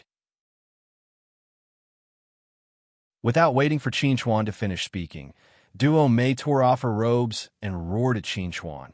Little thing, what did you say? I said you're a bug. Qingchuan looked at Duo Mei with a playful gaze. Do you think I won't recognize your true nature just because you put on a humanoid skin? A bug will always be a bug. There's no way you can hide the stench on your body. Roar. Duo Mei was furious. She suddenly reached out and tore off the surface of her skin, revealing the grayish-black body hidden within. When Duo Mei revealed her true form, Sophie, who was standing nearby, saw this scene and immediately cried out involuntarily, Zerg! Hearing Sophie's cry, Duo Mei abruptly turned to look at Sophie and said angrily, It's the sacred ones. Before Duo Mei finished speaking, her entire body's aura was already pressing down on Sophie. Sophie was like a small boat in the middle of a stormy sea. Danger lurked in every direction, and she could capsize at any moment. Just as Sophie was powerless to resist and revealed a frightened expression, Qingchuan's figure suddenly appeared in front of Duo Mei and coldly said, Your opponent is me. Bang! Qingchuan raised his hand and swung his fist. An astonishing amount of power was concentrated at one point, exploding the moment it came into contact with Duo Mei's body. The powerful force struck Duo Mei's carapace. Although it did not penetrate the carapace, it still caused it to cave in and crack. Qingchuan's sudden attack shocked Duo Mei. She hurriedly retracted her attention from Sophie and turned it to Qingchuan. Just as she was about to counterattack, Qingchuan's figure flashed and appeared in the distance. Wong. Just as Qingchuan's figure appeared, a wave of spiritual energy suddenly exploded next to Qingchuan, catching him off guard and causing him to retreat to the right. At the same time, the enraged Duo Mei roared at Qingchuan and waved her hand. Thousands of flying insects suddenly appeared in the universe and flew toward Qingchuan. Qingchuan saw this and waved his hand, wanting to kill the flying insects. However, the number of flying insects did not decrease in the slightest. Qingchuan's attack seemed to have become useless. Seeing this, Qingchuan could not help but frown slightly. He muttered, How troublesome. These flying insects were not real flying insects. Instead, they were transformed from Duo Mei's spiritual energy. They possessed the various abilities of flying insects and also had undying bodies. Every time one died, a new one would take its place. The main purpose of these flying insects was not to attack Qingchuan, but to interfere with Qingchuan. Under the harassment of the flying insects, Qingchuan's 5 senses were disrupted. At the moment, it was as if Qingchuan had become deaf and blind. He was unable to sense where Duo Mei and Jet were at all. On the other hand, Duo Mei's jet had locked onto Qinchuan's position and could easily attack Qinchuan. Die! Duo Mei roared. A sharp insect leg suddenly grew out from behind her. It pierced through the air and abruptly pierced toward Qinchuan, who was surrounded by the swarm of insects. Poochie! The insect leg easily pierced through Qinchuan's body, but Qinchuan's body really did burst like a bubble, turning into a bolt of lightning. Oh no, it's a doppelganger. Duo Mei was shocked when she saw this. When had Qinchuan created a doppelganger? She had not sensed it at all. It's too late to realize it's a doppelganger now. Qinchuan's figure had appeared above Duo Mei's head at some unknown time. His hand grasped at Duo Mei as he coldly said, "Explode for me." Following Qinchuan's furious roar, Duo Mei's body suddenly stiffened. An extremely shocking power of thunder suddenly exploded from Duo Mei's body. Duo Mei looked at Qinchuan with horror and disbelief in her eyes. Bang! Duo Mei's body was like a firework that bloomed in the air, turning into ashes that filled the sky. Jet, who was about to join forces with Duo Mei to kill Qinchuan, was stunned when he saw Duo Mei fall. He never thought that Duo Mei, who was stronger than him, would not even be able to withstand a single move from Qinchuan and die just like that.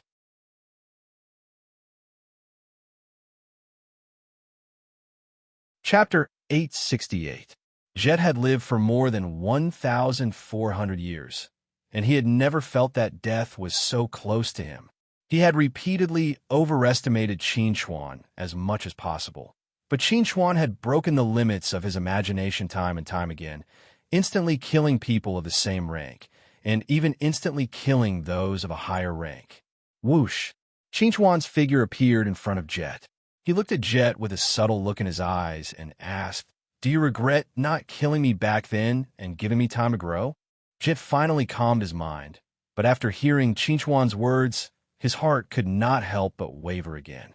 If he had ignored the threat of the astronomical formation and directly killed Qinchuan, would there be no such trouble now?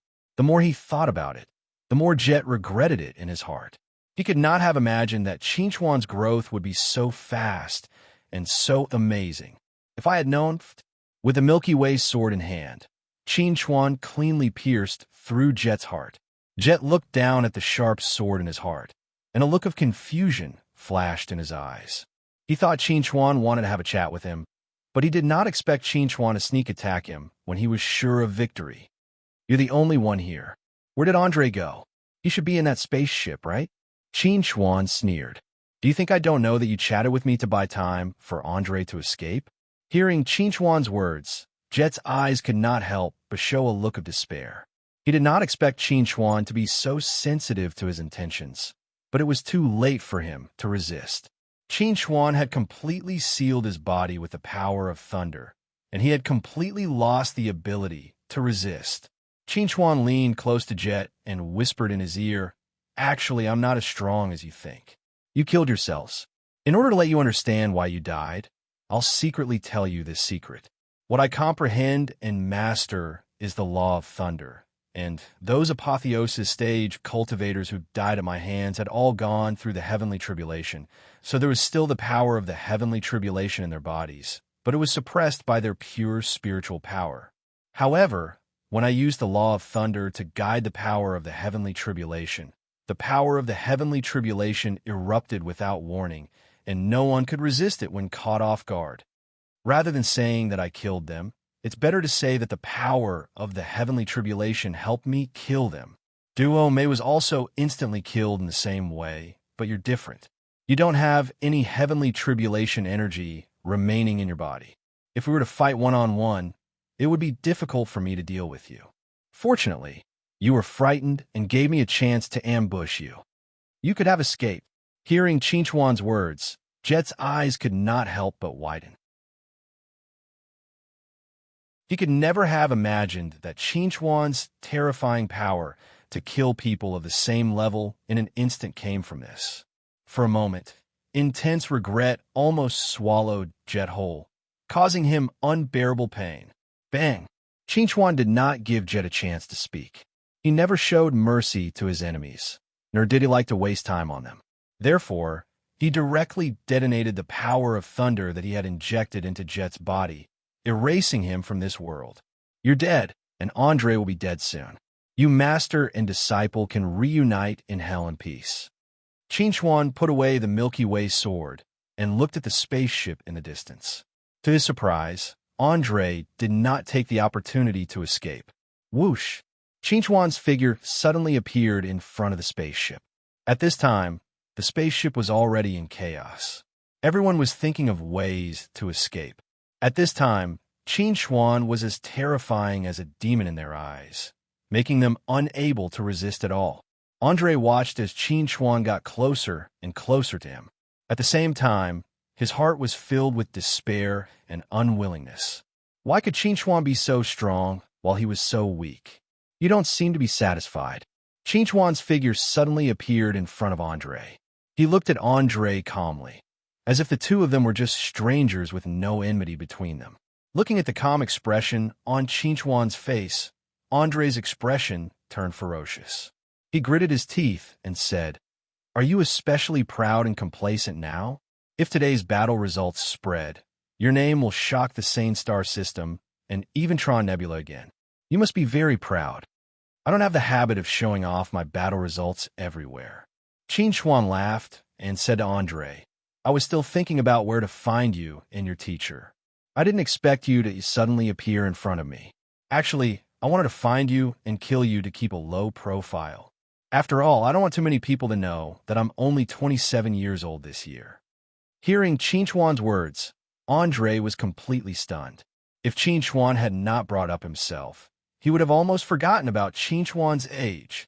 A 27-year-old apotheosis stage cultivator, a super genius, who could kill someone of the same level and a higher level in an instant. Thinking of this, Andre was so shocked that he could not say a word. The merciful Chinchuan had taken his life at this time, so that he could die without any pain. Of course, he would not let anyone in the spaceship go. They all had to die. Whoosh! After solving all the problems, Chinchuan left the spaceship and returned to Sophie's side. He said to Sophie, "I've taken care of the enemies. Other than Jet and Andre, who are both humans, the rest are Zerg. A total of 70 people. Among them, the apotheosis stage. I've forgotten how many there are." Chinchuan scratched his head and continued, "Anyway, they're all dead. It doesn't matter how many there are." Sophie looked at Chinchuan's honest appearance and could not help but gulp. She hesitated for a while before asking Chinchuan, "Are you really the Chinchuan I know?" Chinchuan's performance today had completely overturned Sophie's understanding of the early apotheosis stage and her understanding of super geniuses. Chinchuan was right. He was different. "Of course I'm the Chinchuan, you know." Chinchuan laughed. "I know that the things I showed today are a little too scary, but I have no choice. I can't be merciful to Zerg. By the way, I hope you can ask your subordinates to keep what happened today a secret. I like to keep a low profile." "I understand." Sophie nodded with some difficulty and asked, "Can I report this to the Grand Duke?" "That's up to you." Chinchuan smiled. "We're all on the same side. It's fine as long as you don't tell anyone." Looking at Chinchuan's amiable and harmless appearance, Sophie found it hard to associate this young man in front of her with the terrifying existence that swept across the world. It was because of this that she felt that Chinchuan was even more terrifying.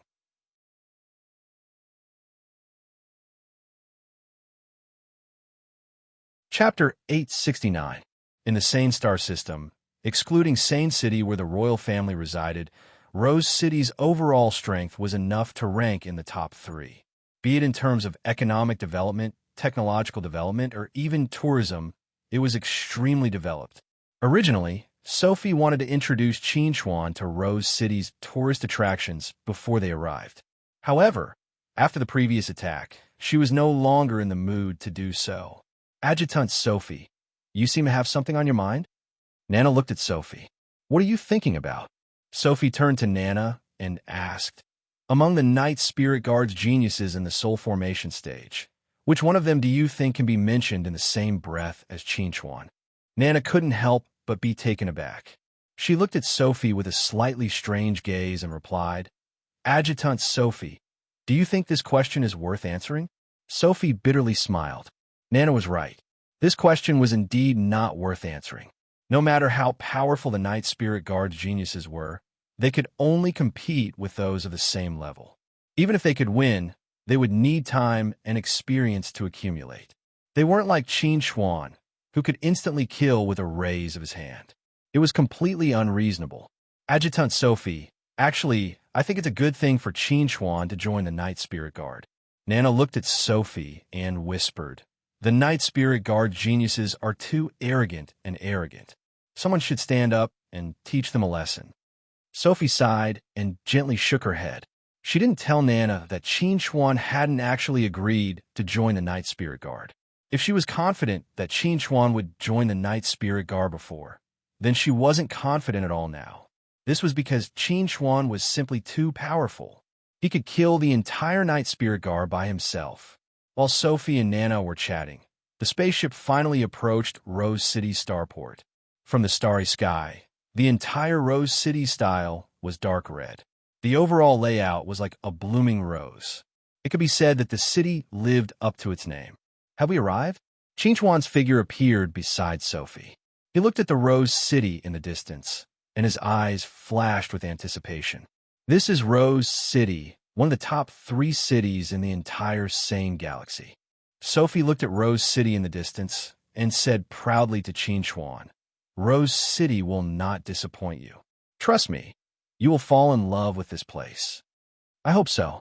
Qin Xuan chuckled and said to Sophie, "But before I enjoy the scenery of Rose City, I hope to see the person I want to see as soon as possible.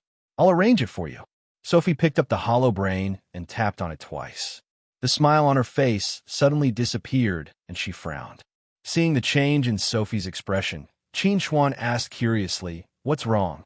"It's strange. It should be resting time in the training camp, but I haven't gotten a response from Lu Zi." Sophie looked up at Qin Xuan and said with a smile, "Maybe she's delayed by something." "It's okay. I'll take you there directly after we land." Qin Xuan's eyes moved slightly when he heard this. He nodded slightly and did not say anything else. The Grand Duke's mansion of Rose City was a skyscraper that reached into the clouds. It was 8,000 meters tall and was the tallest and most representative building in Rose City.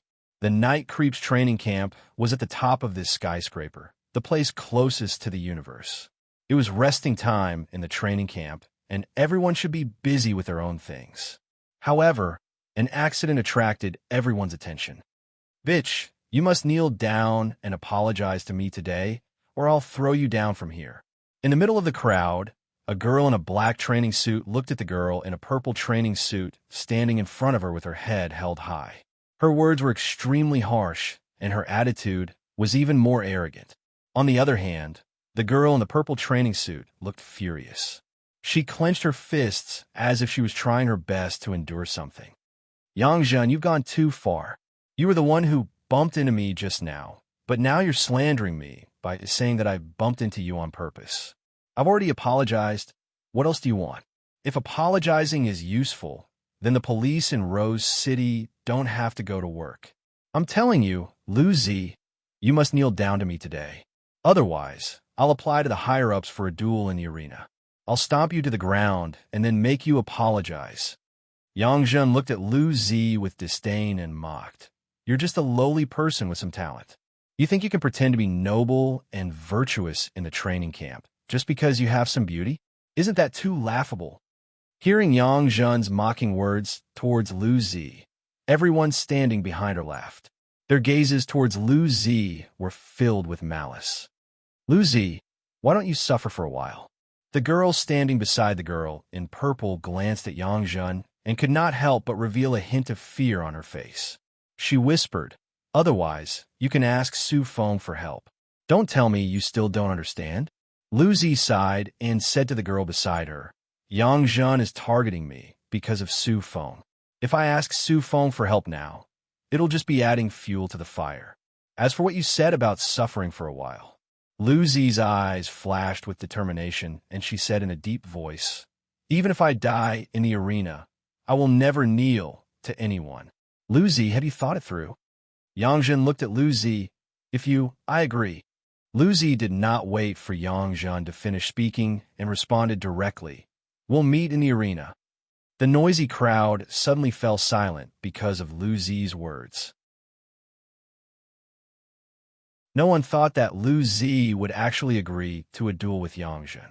It must be known that Lu Zi was only at the late stage of the nascent soul stage, while Yangjun was already at the perfected stage of the nascent soul stage and had already begun to comprehend the power of law. Once in the arena, Lu Zi would definitely lose. Very good, I admire your courage. Seeing that Lu Zi had fallen in her trap, Yangjun immediately said, since we're going to have a duel in the arena, we naturally have to add some stakes. I think you should use the hope as the wager. Hearing Yangjun's words, Lu Zi's eyes flashed with a cold light, and she said in a deep voice, so you're here for the hope. Hee, Lu Zi, since you have the guts to come to the arena and duel with me, don't tell me you don't even have the courage to bet. Yangjun looked at Lu Zi with greed in her eyes. You won't be able to hold on to a treasure like the hope. You'd better let it go as soon as possible. If not for the fact that she wanted to seize the hope openly, Yangjun would not be interested in wasting her breath with Lu Zi. No matter what, she would force Lu Zi to accept the wager. She was determined to have the hope.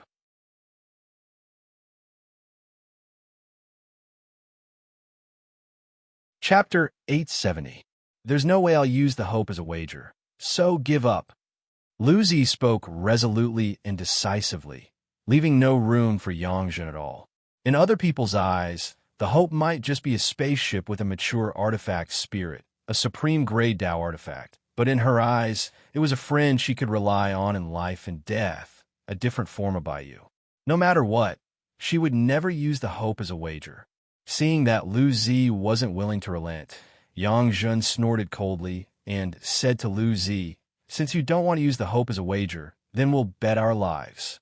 Bet our lives. Everyone sucked in a cold breath when they heard Yangjun's words. Who would have thought that this commotion would actually cause someone to die? Once Yangjun and Lu Zi signed the wager agreement, even the Grand Duke himself wouldn't be able to interfere. Lu Zi gave Yangjun a deep look. She knew that Yangjun wanted to use the wager to threaten her and make her change her mind, but Yangjun really underestimated her. She didn't fight before because there was no need, but now, whether it was to protect herself or Baiyu, she had to fight with all her might. Then we'll bet our lives. When Lu Zi finished speaking, everyone present was stunned. Even Yangjun was stunned for a moment.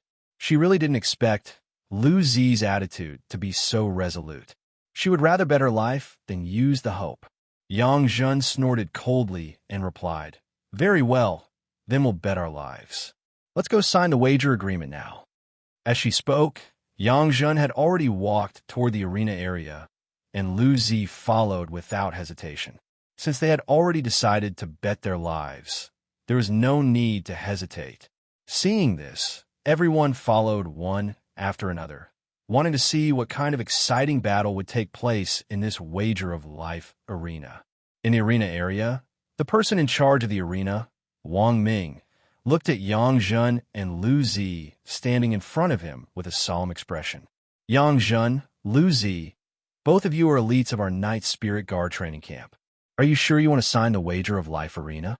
Hearing Wang Ming's words, Yangjun nodded and said, that's right, we're betting our lives. As she spoke, Yangjun turned to look at Lu Zi and sneered, don't tell me you're afraid now that things have come to a head. Lu Zi didn't respond to Yangjun. She looked calmly at Wang Ming and said indifferently, sign it. Seeing that neither Yangjun nor Lu Zi had any objections, Wang Ming didn't say anything else. He turned around and took out 2 agreements, placing them in front of Yangjun and Lu Zi, and said, there are 2 copies of this agreement. Sign it, and it'll take effect. Without any hesitation, Lu Zi picked up a pen and signed her name on the agreement. Not to be outdone, Yangjun also quickly signed her name. She put down the pen and said to Wang Ming with a smile, please hurry up and arrange an arena for us. I can't wait any longer. On the way to the arena, a tall figure blocked Lu Zi's path. Lu Zi, you're too impulsive.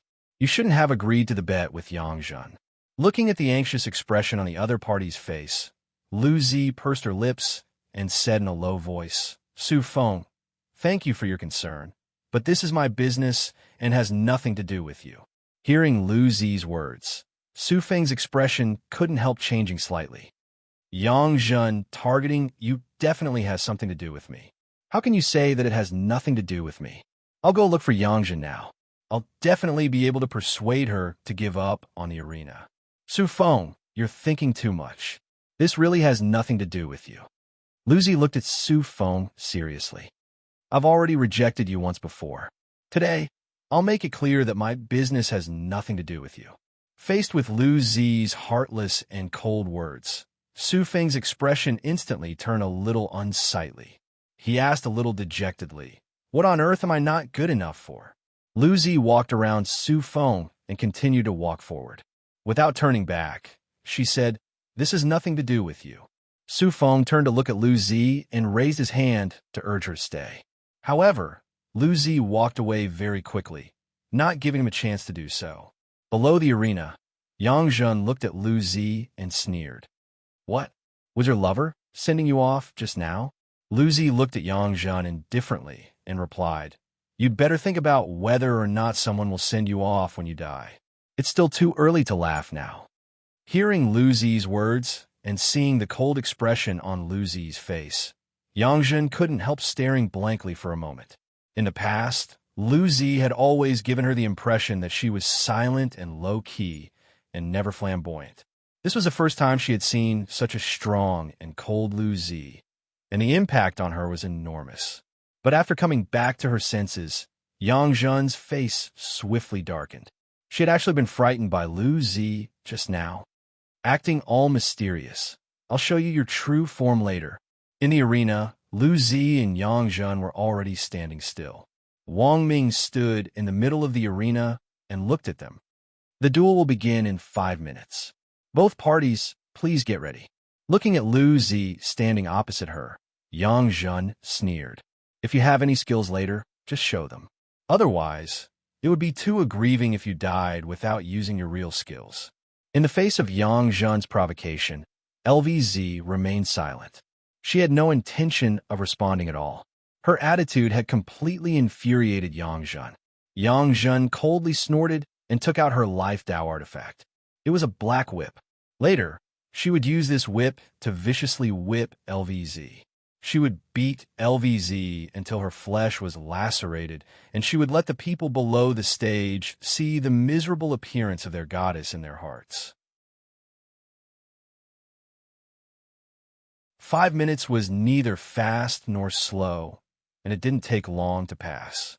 When Wang Ming struck the ancient gong on the side, the battle was about to begin. Whoosh! Yang Zhen swung the long whip in her hand, which coiled around Lu Zi like a viper. In the face of Yang Zhen's attack, Lu Zi didn't move at all. She didn't resist or dodge. Ha! Yang Zhen's long whip struck Lu Zi viciously. Everyone immediately cried out in alarm when they saw this. However, no one expected Lu Zi's figure to suddenly turn into mist and disappear. Seeing Lu Zi disappear, Yang Zhen was slightly taken aback before she said coldly, "Is this a smokescreen? Break for me." Yang Zhen swung the long whip in her hand, and swift and fierce spirit energy swept across the arena. However, no matter how she attacked, she couldn't find Lu Zi's figure in the arena, as if Lu Zi had really disappeared into thin air and was no longer in the arena. Just as everyone was exclaiming in surprise, LVZ's figure suddenly appeared behind Yang Zhen like a ghost, and a pair of white hands quietly climbed onto Yang Zhen's neck. I hate fighting, and I don't like killing people, but some people are always aggressive and disgusting. Lu Zi's low voice rang out in Yang Zhen's ears like the scythe of the god of death descending.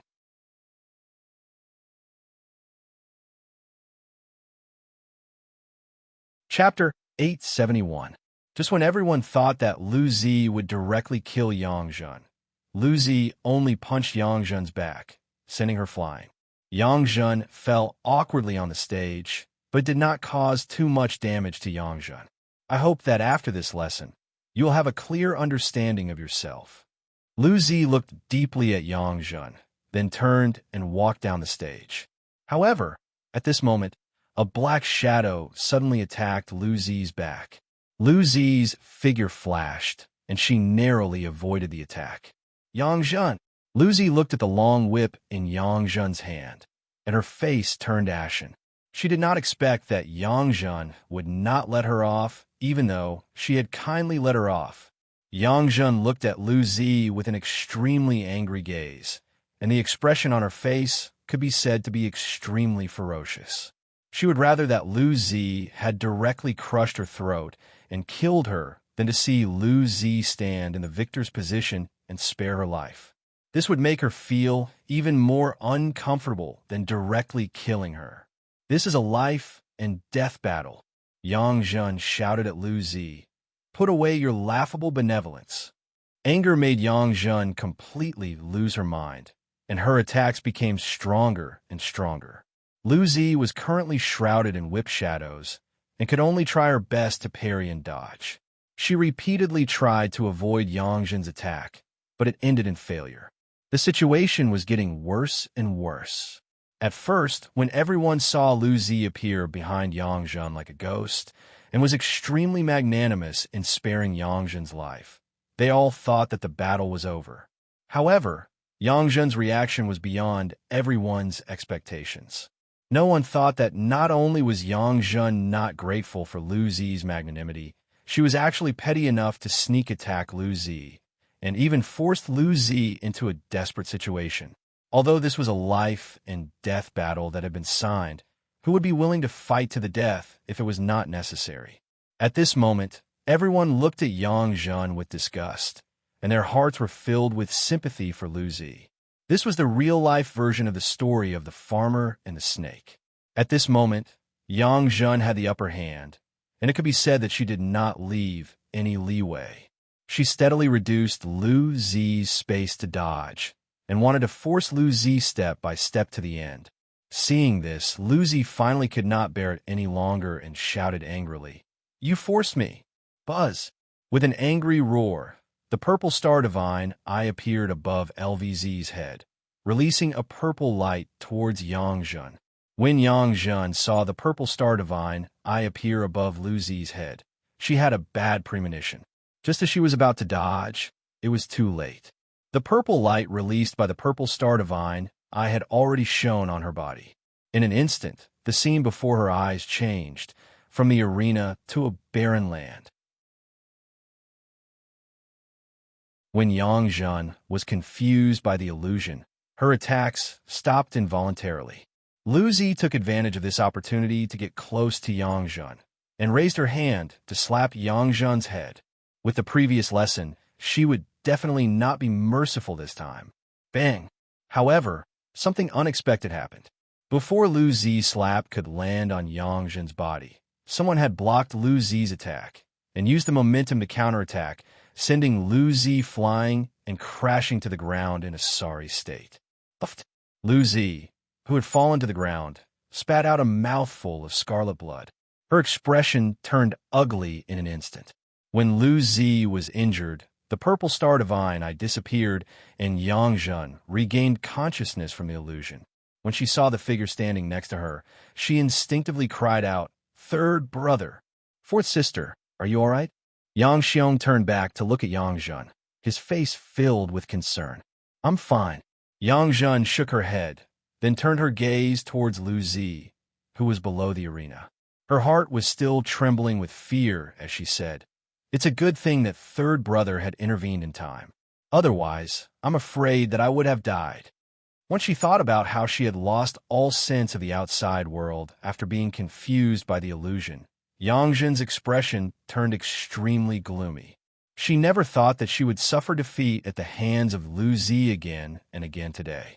It was simply too humiliating. "Oomph." Yang Xiong coldly snorted, then turned his gaze towards Lu Zi. "We're all students of the training camp.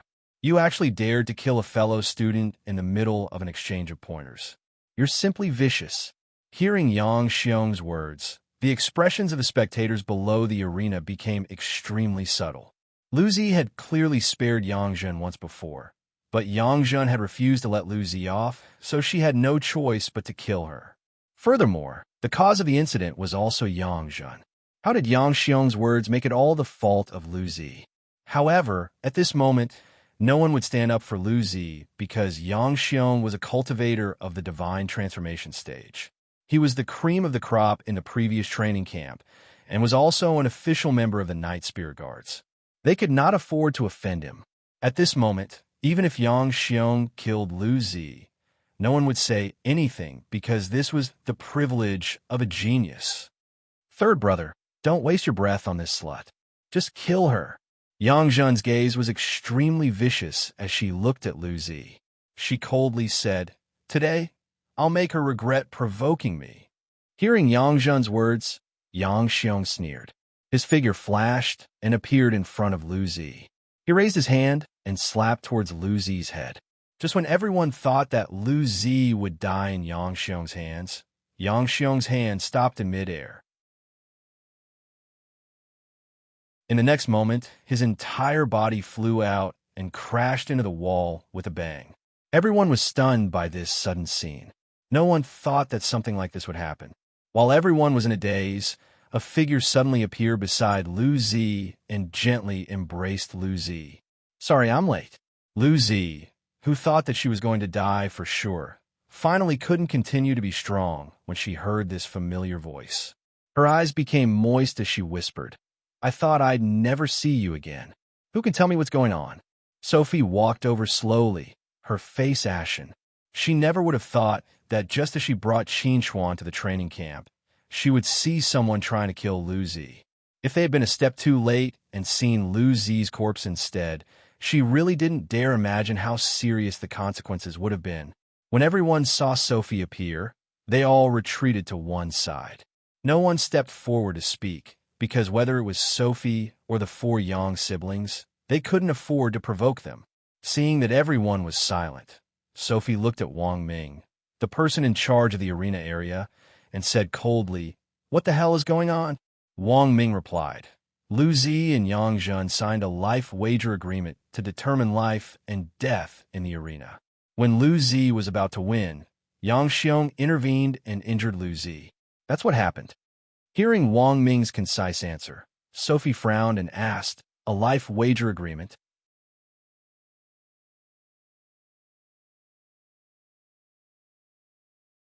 Chapter 872.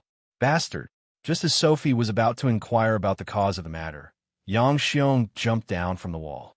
His face was filled with rage, and just as he was about to speak, a powerful force pressed down on his body and fiercely slammed him into the wall once again. Soon after, an extremely cold voice rang out in Yang Xiong's ears. "I didn't ask you to move. You'd better stay there." Faced with this suffocating force, Yang Xiong could only sullenly swallow his rage down into his stomach. He couldn't utter a single vicious word and no longer had his previous arrogance and despotism. Qin Chuan slowly stood up and asked Sophie, "Have you investigated this matter thoroughly?" Hearing Qin Chuan's words, Sophie pursed her lips and said to Qin Chuan, "Calm down first. I will investigate this matter thoroughly and give you justice." "Adjutant Sophie, what are you talking about?" At this moment, Yang Zhen, who was standing on the stage, spoke to Sophie with a solemn face. "Lu Zi and I have signed a life wager agreement. Even if the Grand Duke himself is here, he can't interfere with the duel between Lu Zi and I. What do you want to investigate? What justice do you want to give him? Do you think that I'm easy to bully? Do you want me to remind you that my eldest brother is Yang Yi?" Hearing Yang Zhen's words, Sophie's face turned completely gloomy. She stared sharply at Yang Zhen and spoke in an eerie voice. "Do you really want to die?" Sophie was truly furious. If she wasn't worried that today's matter would leave a bad impression on Qin Chuan, she wouldn't have cared about the life and death of the Yang siblings. These pitiful fellows still don't know that the Grim Reaper has arrived and are still so unbridled. "I want to die. Do you dare to kill me?" Obviously, Yang Zhen couldn't understand Sophie's good intentions. She didn't place Sophie in her eyes at all, and was still as arrogant as ever. Seeing Yang Zhen's vile attitude, Sophie was about to explode in anger. Just as she was about to say something, Qin Chuan suddenly appeared in front of Yang Zhen with the unconscious Lu Zi in his arms. You and little Z have a life gambling agreement. Then why was he the one who attacked little Z? Qin Chuan looked at Yang Zhen indifferently, waiting for her reply. Facing the expressionless Qin Chuan, although Yang Zhen felt fear in her heart, the powerful backing behind her made her stand up straight. She said in a deep voice, "What does this have to do with you?" "Pa!" A crisp and resounding slap rang out, and Yang Zhen's tender and delicate cheeks quickly became red and swollen. The burning pain caused Yang Zhen to be stunned. "I want you to answer my question," Qin Chuan said coldly. "I don't want you to talk back to me." Other than enemies, Qin Chuan would never make things difficult for a woman. Since Yang Zhen was so arrogant and wanted to kill Lu Zi, then she was naturally his enemy. Of course, he would not be merciful. "You dare to hit me? No one has ever dared to hit me since I was young." Yang Zhen suddenly turned her head and stared fixedly at Qin Chuan, as if she wanted to use her gaze to kill Qin Chuan. She was incomparably vicious. "Pa!" What answered Yang Zhen was Qin Chuan's actual action, a second slap. At this moment, everyone present was stunned by Qin Chuan's two crisp slaps. They were all very curious about Qin Chuan's identity. This person actually dared to treat Yang Zhen in such a manner. Could it be that he does not know how powerful and tyrannical the four Yang siblings were among the Night Spirit Guards? Furthermore, why did Yang Xiong not move when Yang Zhen was being humiliated? Everyone did not know why Yang Xiong was motionless, but Sophie was extremely clear that with Yang Xiong's strength, it was simply not enough in front of Qin Chuan. Even if he moved, he would only be seeking his own humiliation. Seeing that the development of the situation was completely out of her control, Sophie had no choice but to report this matter, hoping that the higher-ups of the Grand Duke's household would quickly come and deal with this matter. After being slapped twice in a row, Yang Zhen finally understood one thing. That was, the backing she usually relied on did not have any deterrence in front of Qin Chuan. If she continued to act tough, she would only be looking for trouble for herself. "Answer my question." When Qin Chuan's voice rang in Yang Zhen's ears once again, Yang Zhen gritted her teeth and replied softly, "Because my brother is an official member of the Night Spirit Guards and has a strong background. No one dares to offend him, so even if my brother had attacked Lu Zi, no one would have dared to stop him." Yang Zhen was speaking the truth. The reason why no one had stopped Yang Xiong earlier was because the Yang siblings had displayed their power in the Night Spirit Guards, and their powers were outstanding. Even if they broke some rules, no one would say anything. After a long time, they had naturally developed this tyrannical habit. The reason why she had spoken the truth to Qin Chuan was because she hoped that an outsider like Qin Chuan would clearly understand how terrifying the Yang siblings were and think twice before acting. However, Yang Zhen was wrong.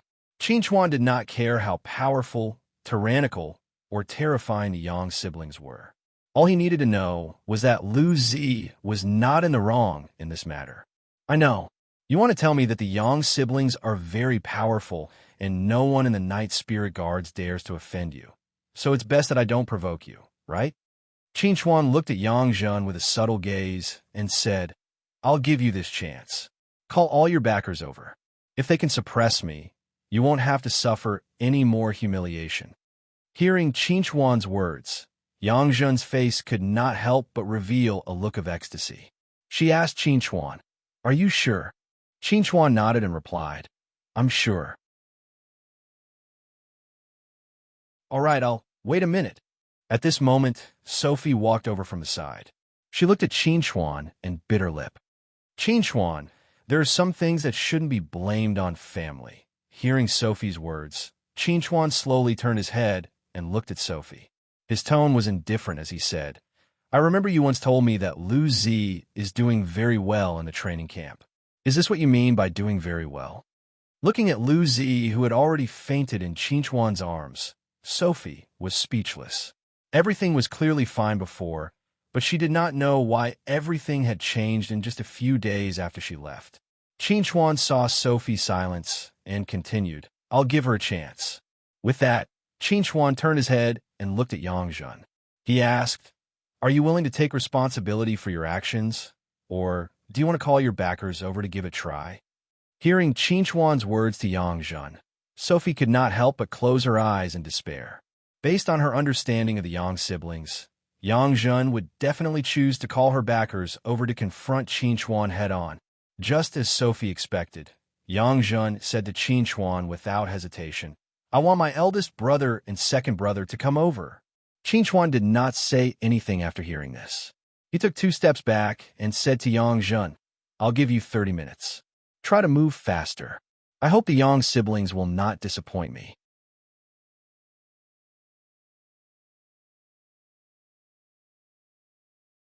Chapter 873. Rose City's Grand Duke's residence. Nana passed through the courtyard and corridors at an extremely fast speed. After verifying her identity, she completely ignored the Grand Duke's residence's rule of prohibiting flying and flew directly to the Grand Duke's office. Whoosh! A figure quickly appeared in front of Nana and blocked her path. She frowned and said, "Nana, what are you trying to do? Flying openly in the Grand Duke's residence. Do you still have any respect for the rules?" Nana anxiously said to the person in front of her, "Commander Zhou, quickly report to the Grand Duke. I have something urgent to report to the Grand Duke." Zhou Xan was puzzled and asked, "What exactly is it that has made you so anxious?" "There's no time to explain now. Hurry up." Nana was about to die from anxiety. If the Grand Duke couldn't appear in time to stop Qin Chuan from clashing with the Yang siblings, their Night Spirit Guards would suffer heavy losses today. Seeing how anxious Nana was, Zhou Xan did not dare to delay any longer. She immediately turned and walked toward the Grand Duke's office. At this moment, the office door slowly opened, and Angel walked out slowly. He said to Nana, "I've heard your conversation just now. What urgent matter do you have to look for me for?" Seeing Angel appear, Nana immediately bowed and said, "Grand Duke, please head to the Night Spirit Guards training camp immediately and stop a disaster from happening." Angel frowned slightly and asked, "What disaster?" Nana quickly explained, the Yang siblings and Lu Zi had an argument and signed a life wager agreement to fight in the arena. However, they used their power to bully others. At this moment, Qin Chuan arrived and stood up for Lu Zi. He's about to fight with the Yang siblings. Hearing Nana's words, Angel chuckled and said, "I thought it was something important. It's just a moment of impulse from the younger generation. If they want to fight, so be it. I can also see how strong this Qin Chuan is." Seeing that Angel did not care, Nana quickly said, "Grand Duke, Qin Chuan is not an ordinary person. The Yang siblings are definitely not his match. Furthermore, if he wants to kill someone, no one can stop him." "Nana, what nonsense are you talking about?" Zhou Xian couldn't help but say, "Although Qin Chuan is a super genius, he is only at the early divine transformation realm. Yang Yi, one of the Yang siblings, is about to break through to the mid-divine transformation realm. Even if she is not a match for Qin Chuan, there is no way she would be killed by Qin Chuan." Angel also felt that what Zhou Xian said was very reasonable.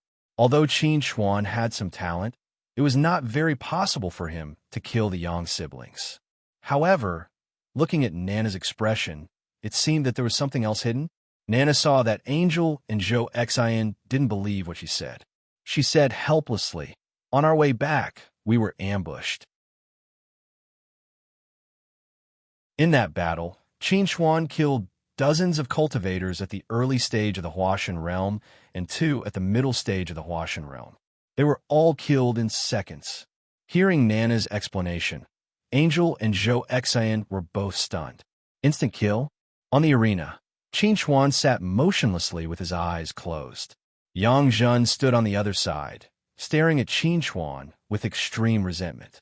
She had already spread the news. Soon, her big brother and second brother would come. When the time came, she would definitely punish Qin Chuan severely and return the 2 slaps that Qin Chuan gave her 10 times over. At this moment, Sophie could be said to be as anxious as an ant on a hot pan. Now, she only hoped that Grand Duke Angel could come earlier than Yang, Yi, and Yang Air and prevent this disaster from happening in time. However, when she saw Yang, Yi, and Yang Air appear, she couldn't help but feel despair. How could these two brothers come so quickly? Were they in a hurry to die? Big brother, second brother. Seeing Yang, Yi, and Yang Air appear, Yang Zhen immediately went up to them with tears in her eyes. Seeing Yang Zhen's bruised nose and swollen face, Yang Yi's eyes immediately burst forth with a trace of killing intent. He asked in a deep voice, "Who hit you?" Yang Zhen was the only girl among the four siblings. She was named Yang Zhen, which meant that she was the treasure of a Yang family. Normally, they would treat Yang Zhen like the apple of their eyes and would never hit or scold her. Today, seeing Yang Zhen being hit by someone, the anger in their hearts surged, and they couldn't suppress it no matter how hard they tried. "It's him." Yang Zhen turned around and pointed at Qinchuan. "Big brother, second brother, avenge me and kill him for me." Hearing Yang Zhen's words, Yang Yi and Yang Air subconsciously looked at Qinchuan. When they saw Qinchuan's figure, a subtle look flashed across their eyes. As a cultivator of the soul formation stage, you actually hit a junior of a lower stage. You're really shameless. As soon as Yang Air spoke, he took the initiative and placed himself on the side of justice. No matter who was right or wrong in this matter, from now on, the Yang family siblings were in the wrong. Hearing Yang Air's words, Sophie stepped forward and said with a frown, "Yang Air, investigate this matter thoroughly before you speak. Also, be more polite." Yang Air didn't expect Sophie to step forward before Qinchuan did. He sneered and said to Sophie, "Adjutant Su, are you going to stand on this person's side? Could it be that he has the guts to hit my sister because you're backing him up?" In the eyes of others, Sophie might be very powerful as the adjutant of the Steel Rose Army, but in Yang Air's eyes, Sophie was just SOSO. There was no need to be afraid of her. Sophie was a little embarrassed when she heard this. "I'm just kindly reminding you not to cause trouble for the Yang family siblings." "Trouble?" Yang Air laughed. "I'd like to see who dares to cause trouble for the Yang family siblings today. Have you said enough?" Qinchuan slowly stood up and said indifferently, "Adjutant Su, since they want to die, why do you have to persuade them so much?" Hearing Qinchuan's words, Sophie looked helpless and asked, "Do you really want to do it?" Qinchuan took a step forward and said indifferently, "No one has ever been able to jump around in front of me after hurting Lil Z." Hearing Qinchuan's answer, Sophie knew that she couldn't persuade him. The Grand Duke still hadn't shown up. It seemed that today's disaster was inevitable. "What big mouth. Today I'll meet you." Yang Air sneered when he heard Qinchuan's words. He took a step forward and raised his hand to teach Qinchuan a lesson. However, at this moment, he suddenly felt as if something had exploded in his body. The next moment, he lost consciousness forever. Bang! Yang Air's body suddenly exploded and turned into ashes, shocking everyone standing in the surroundings. Soon after, Yang Yi's body also exploded. Looking at the ashes that slowly drifted down from the sky, Yang Zhen's eyes couldn't help but flash with a touch of confusion. She did understand why Yang Yi and Yang Air's figures suddenly disappeared before her eyes. Even their auras had disappeared. Could it be that this was some new concealment technique? However, why did her heart hurt so much, as if a blood relative had fallen?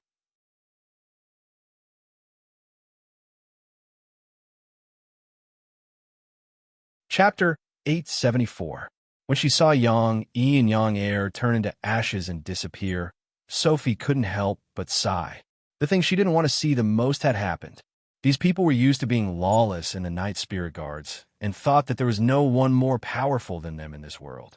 They had all thought of themselves as overlords that no one dared to provoke. However, when they met a truly powerful cultivator, they didn't even have the chance to fight back. All that was left of them was ashes. What was the point? When she thought of this, Sophie's head began to hurt again. The Yang siblings were geniuses that the Grand Duke's residence had paid close attention to. Now that they had both died at Qinchuan's hands, How was she going to explain this to the Grand Duke? This was really a headache. Just as Sophie was thinking about this, Angel, Zhou Xin, and Nana finally arrived at the scene. When they saw Angel's arrival, they quickly bowed to her and said in unison, "Welcome, Grand Duke. You may all rise." Angel casually waved her hand at the crowd. She then turned her gaze to Sophie, who was standing in the arena, and asked, "Sophie, is what Nana said true?" When she heard Angel's question, Sophie immediately appeared in front of her in a flash and bowed respectfully. She then said to Angel in a somewhat helpless tone, "Grand Duke, you're late." When she heard Sophie's words, Angel's expression changed slightly. She then asked in a low voice, "What do you mean? Yang E and Yang Air haven't arrived yet, have they?" "They're here." Sophie sighed and pointed at the ashes on the ground not too far away. "That's Yang E and Yang Air." When Angel heard this, she subconsciously turned her head to look at the two piles of ashes on the ground not too far away. Shock flashed across her eyes. She could sense some of Yang E and Yang Air's aura from the two piles of ashes. There was no doubt that they belonged to Yang E and Yang Air. However, she couldn't accept the fact that Yang E and Yang Air had turned into ashes. The crowd was originally curious about where Yang E and Yang Air had gone. When they heard Sophie's words, they were all stunned. Yang E and Yang Air hadn't hidden themselves. Their figures were gone. They were really gone. Gasp! When they understood this point, there was a sudden gasp in the hall. What happened just now? "This is impossible," Yang Zhen suddenly roared. How could her big brother and second brother have turned into two piles of ashes? "My eldest brother and second brother are both deity transformation stage cultivators. How could they have died so suddenly? This is fake." Yang Zhen couldn't accept this fact. She looked around and shouted in panic, "Big brother! Second brother! Come out now!" However, as Yang Zhen's voice rang out, no one responded to her. The entire hall became so quiet that even the sound of a pin dropping could be heard. Everyone was looking at Yang Zhen and Qin Chuan with strange gazes. Looking at Yang Zhen, who was still on the verge of breaking down, Angel frowned and asked Sophie, "What's going on?" Sophie helplessly replied to Angel, "Reporting to the Grand Duke, before you arrived, Yang 1 and Yang 2 had a conflict with Qin Chuan, and then..." Sophie didn't finish her sentence, but Angel could understand what Sophie meant. She could also understand Sophie's feelings. No matter who saw this with their own eyes, they would find it hard to accept. Was it really an instant kill? Although Angel already believed the facts in front of her eyes, she still couldn't help but want to confirm it again. Sophie nodded and replied, "It was indeed an instant kill. It happened in an instant. Even if I want to stop it, I was powerless."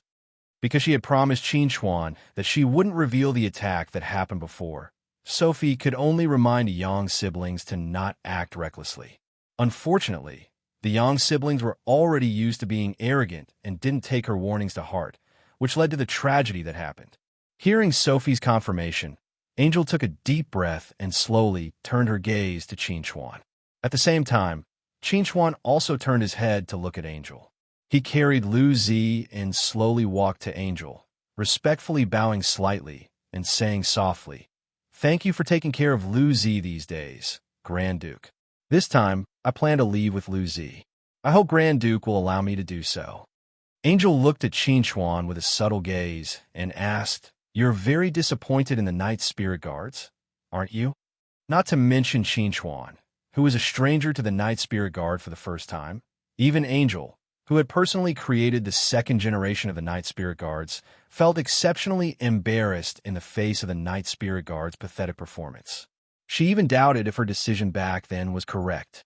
She wanted to nurture powerhouses who could take charge and hold up the sky for the humanoid race, not arrogant and condescending geniuses who could only be tyrannical in their own nest.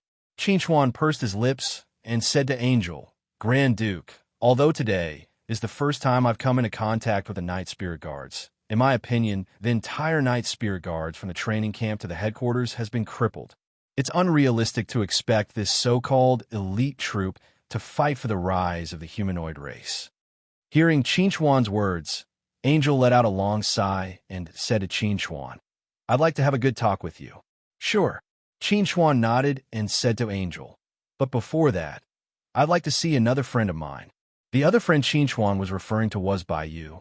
Lu Zi had been treated so unfairly in the training camp, so he was very worried about whether Bai Yu would be in any danger. After all, Bai Yu was a supreme-grade Dao tool with a mature tool soul and was only one step away from becoming a sacred tool. There were definitely many people who would be tempted by Bai Yu. "Sure, let Sophie take you there, bastard. Give me back my brother." At that moment, Yangjin finally broke down completely and went crazy. She roared and charged at Qin Chuan, wanting to make Qin Chuan pay with his blood. However, before she could get close to Qin Chuan, Zhou Exin, who was standing beside Angel, had already attacked and sent her flying. Bang! Yangjin's body fell heavily to the ground, her head bleeding from the fall. She laughed loudly, her laughter extremely sorrowful. "My eldest brother is dead, and so is my second brother. You're all bullying me because I have no one to rely on. Ha!" When everyone heard Yang Zhen's crazy laughter, a look of pity appeared on their faces. They weren't sympathizing with Yang Zhen, but they felt that a pitiful person must have a hateful side. If Yang Zhen hadn't provoked this dispute, how could this have happened? Bang! Bang! At that moment, Yang Xiong's body, which was bound to the wall, suddenly exploded and turned into ashes. Yang Zhen, on the other hand, suddenly lost her breath and her soul. "I'm not a person who likes to leave trouble for myself." Qin Chuan pursed his lips and said to Angel, "If I offended the Grand Duke, please forgive me."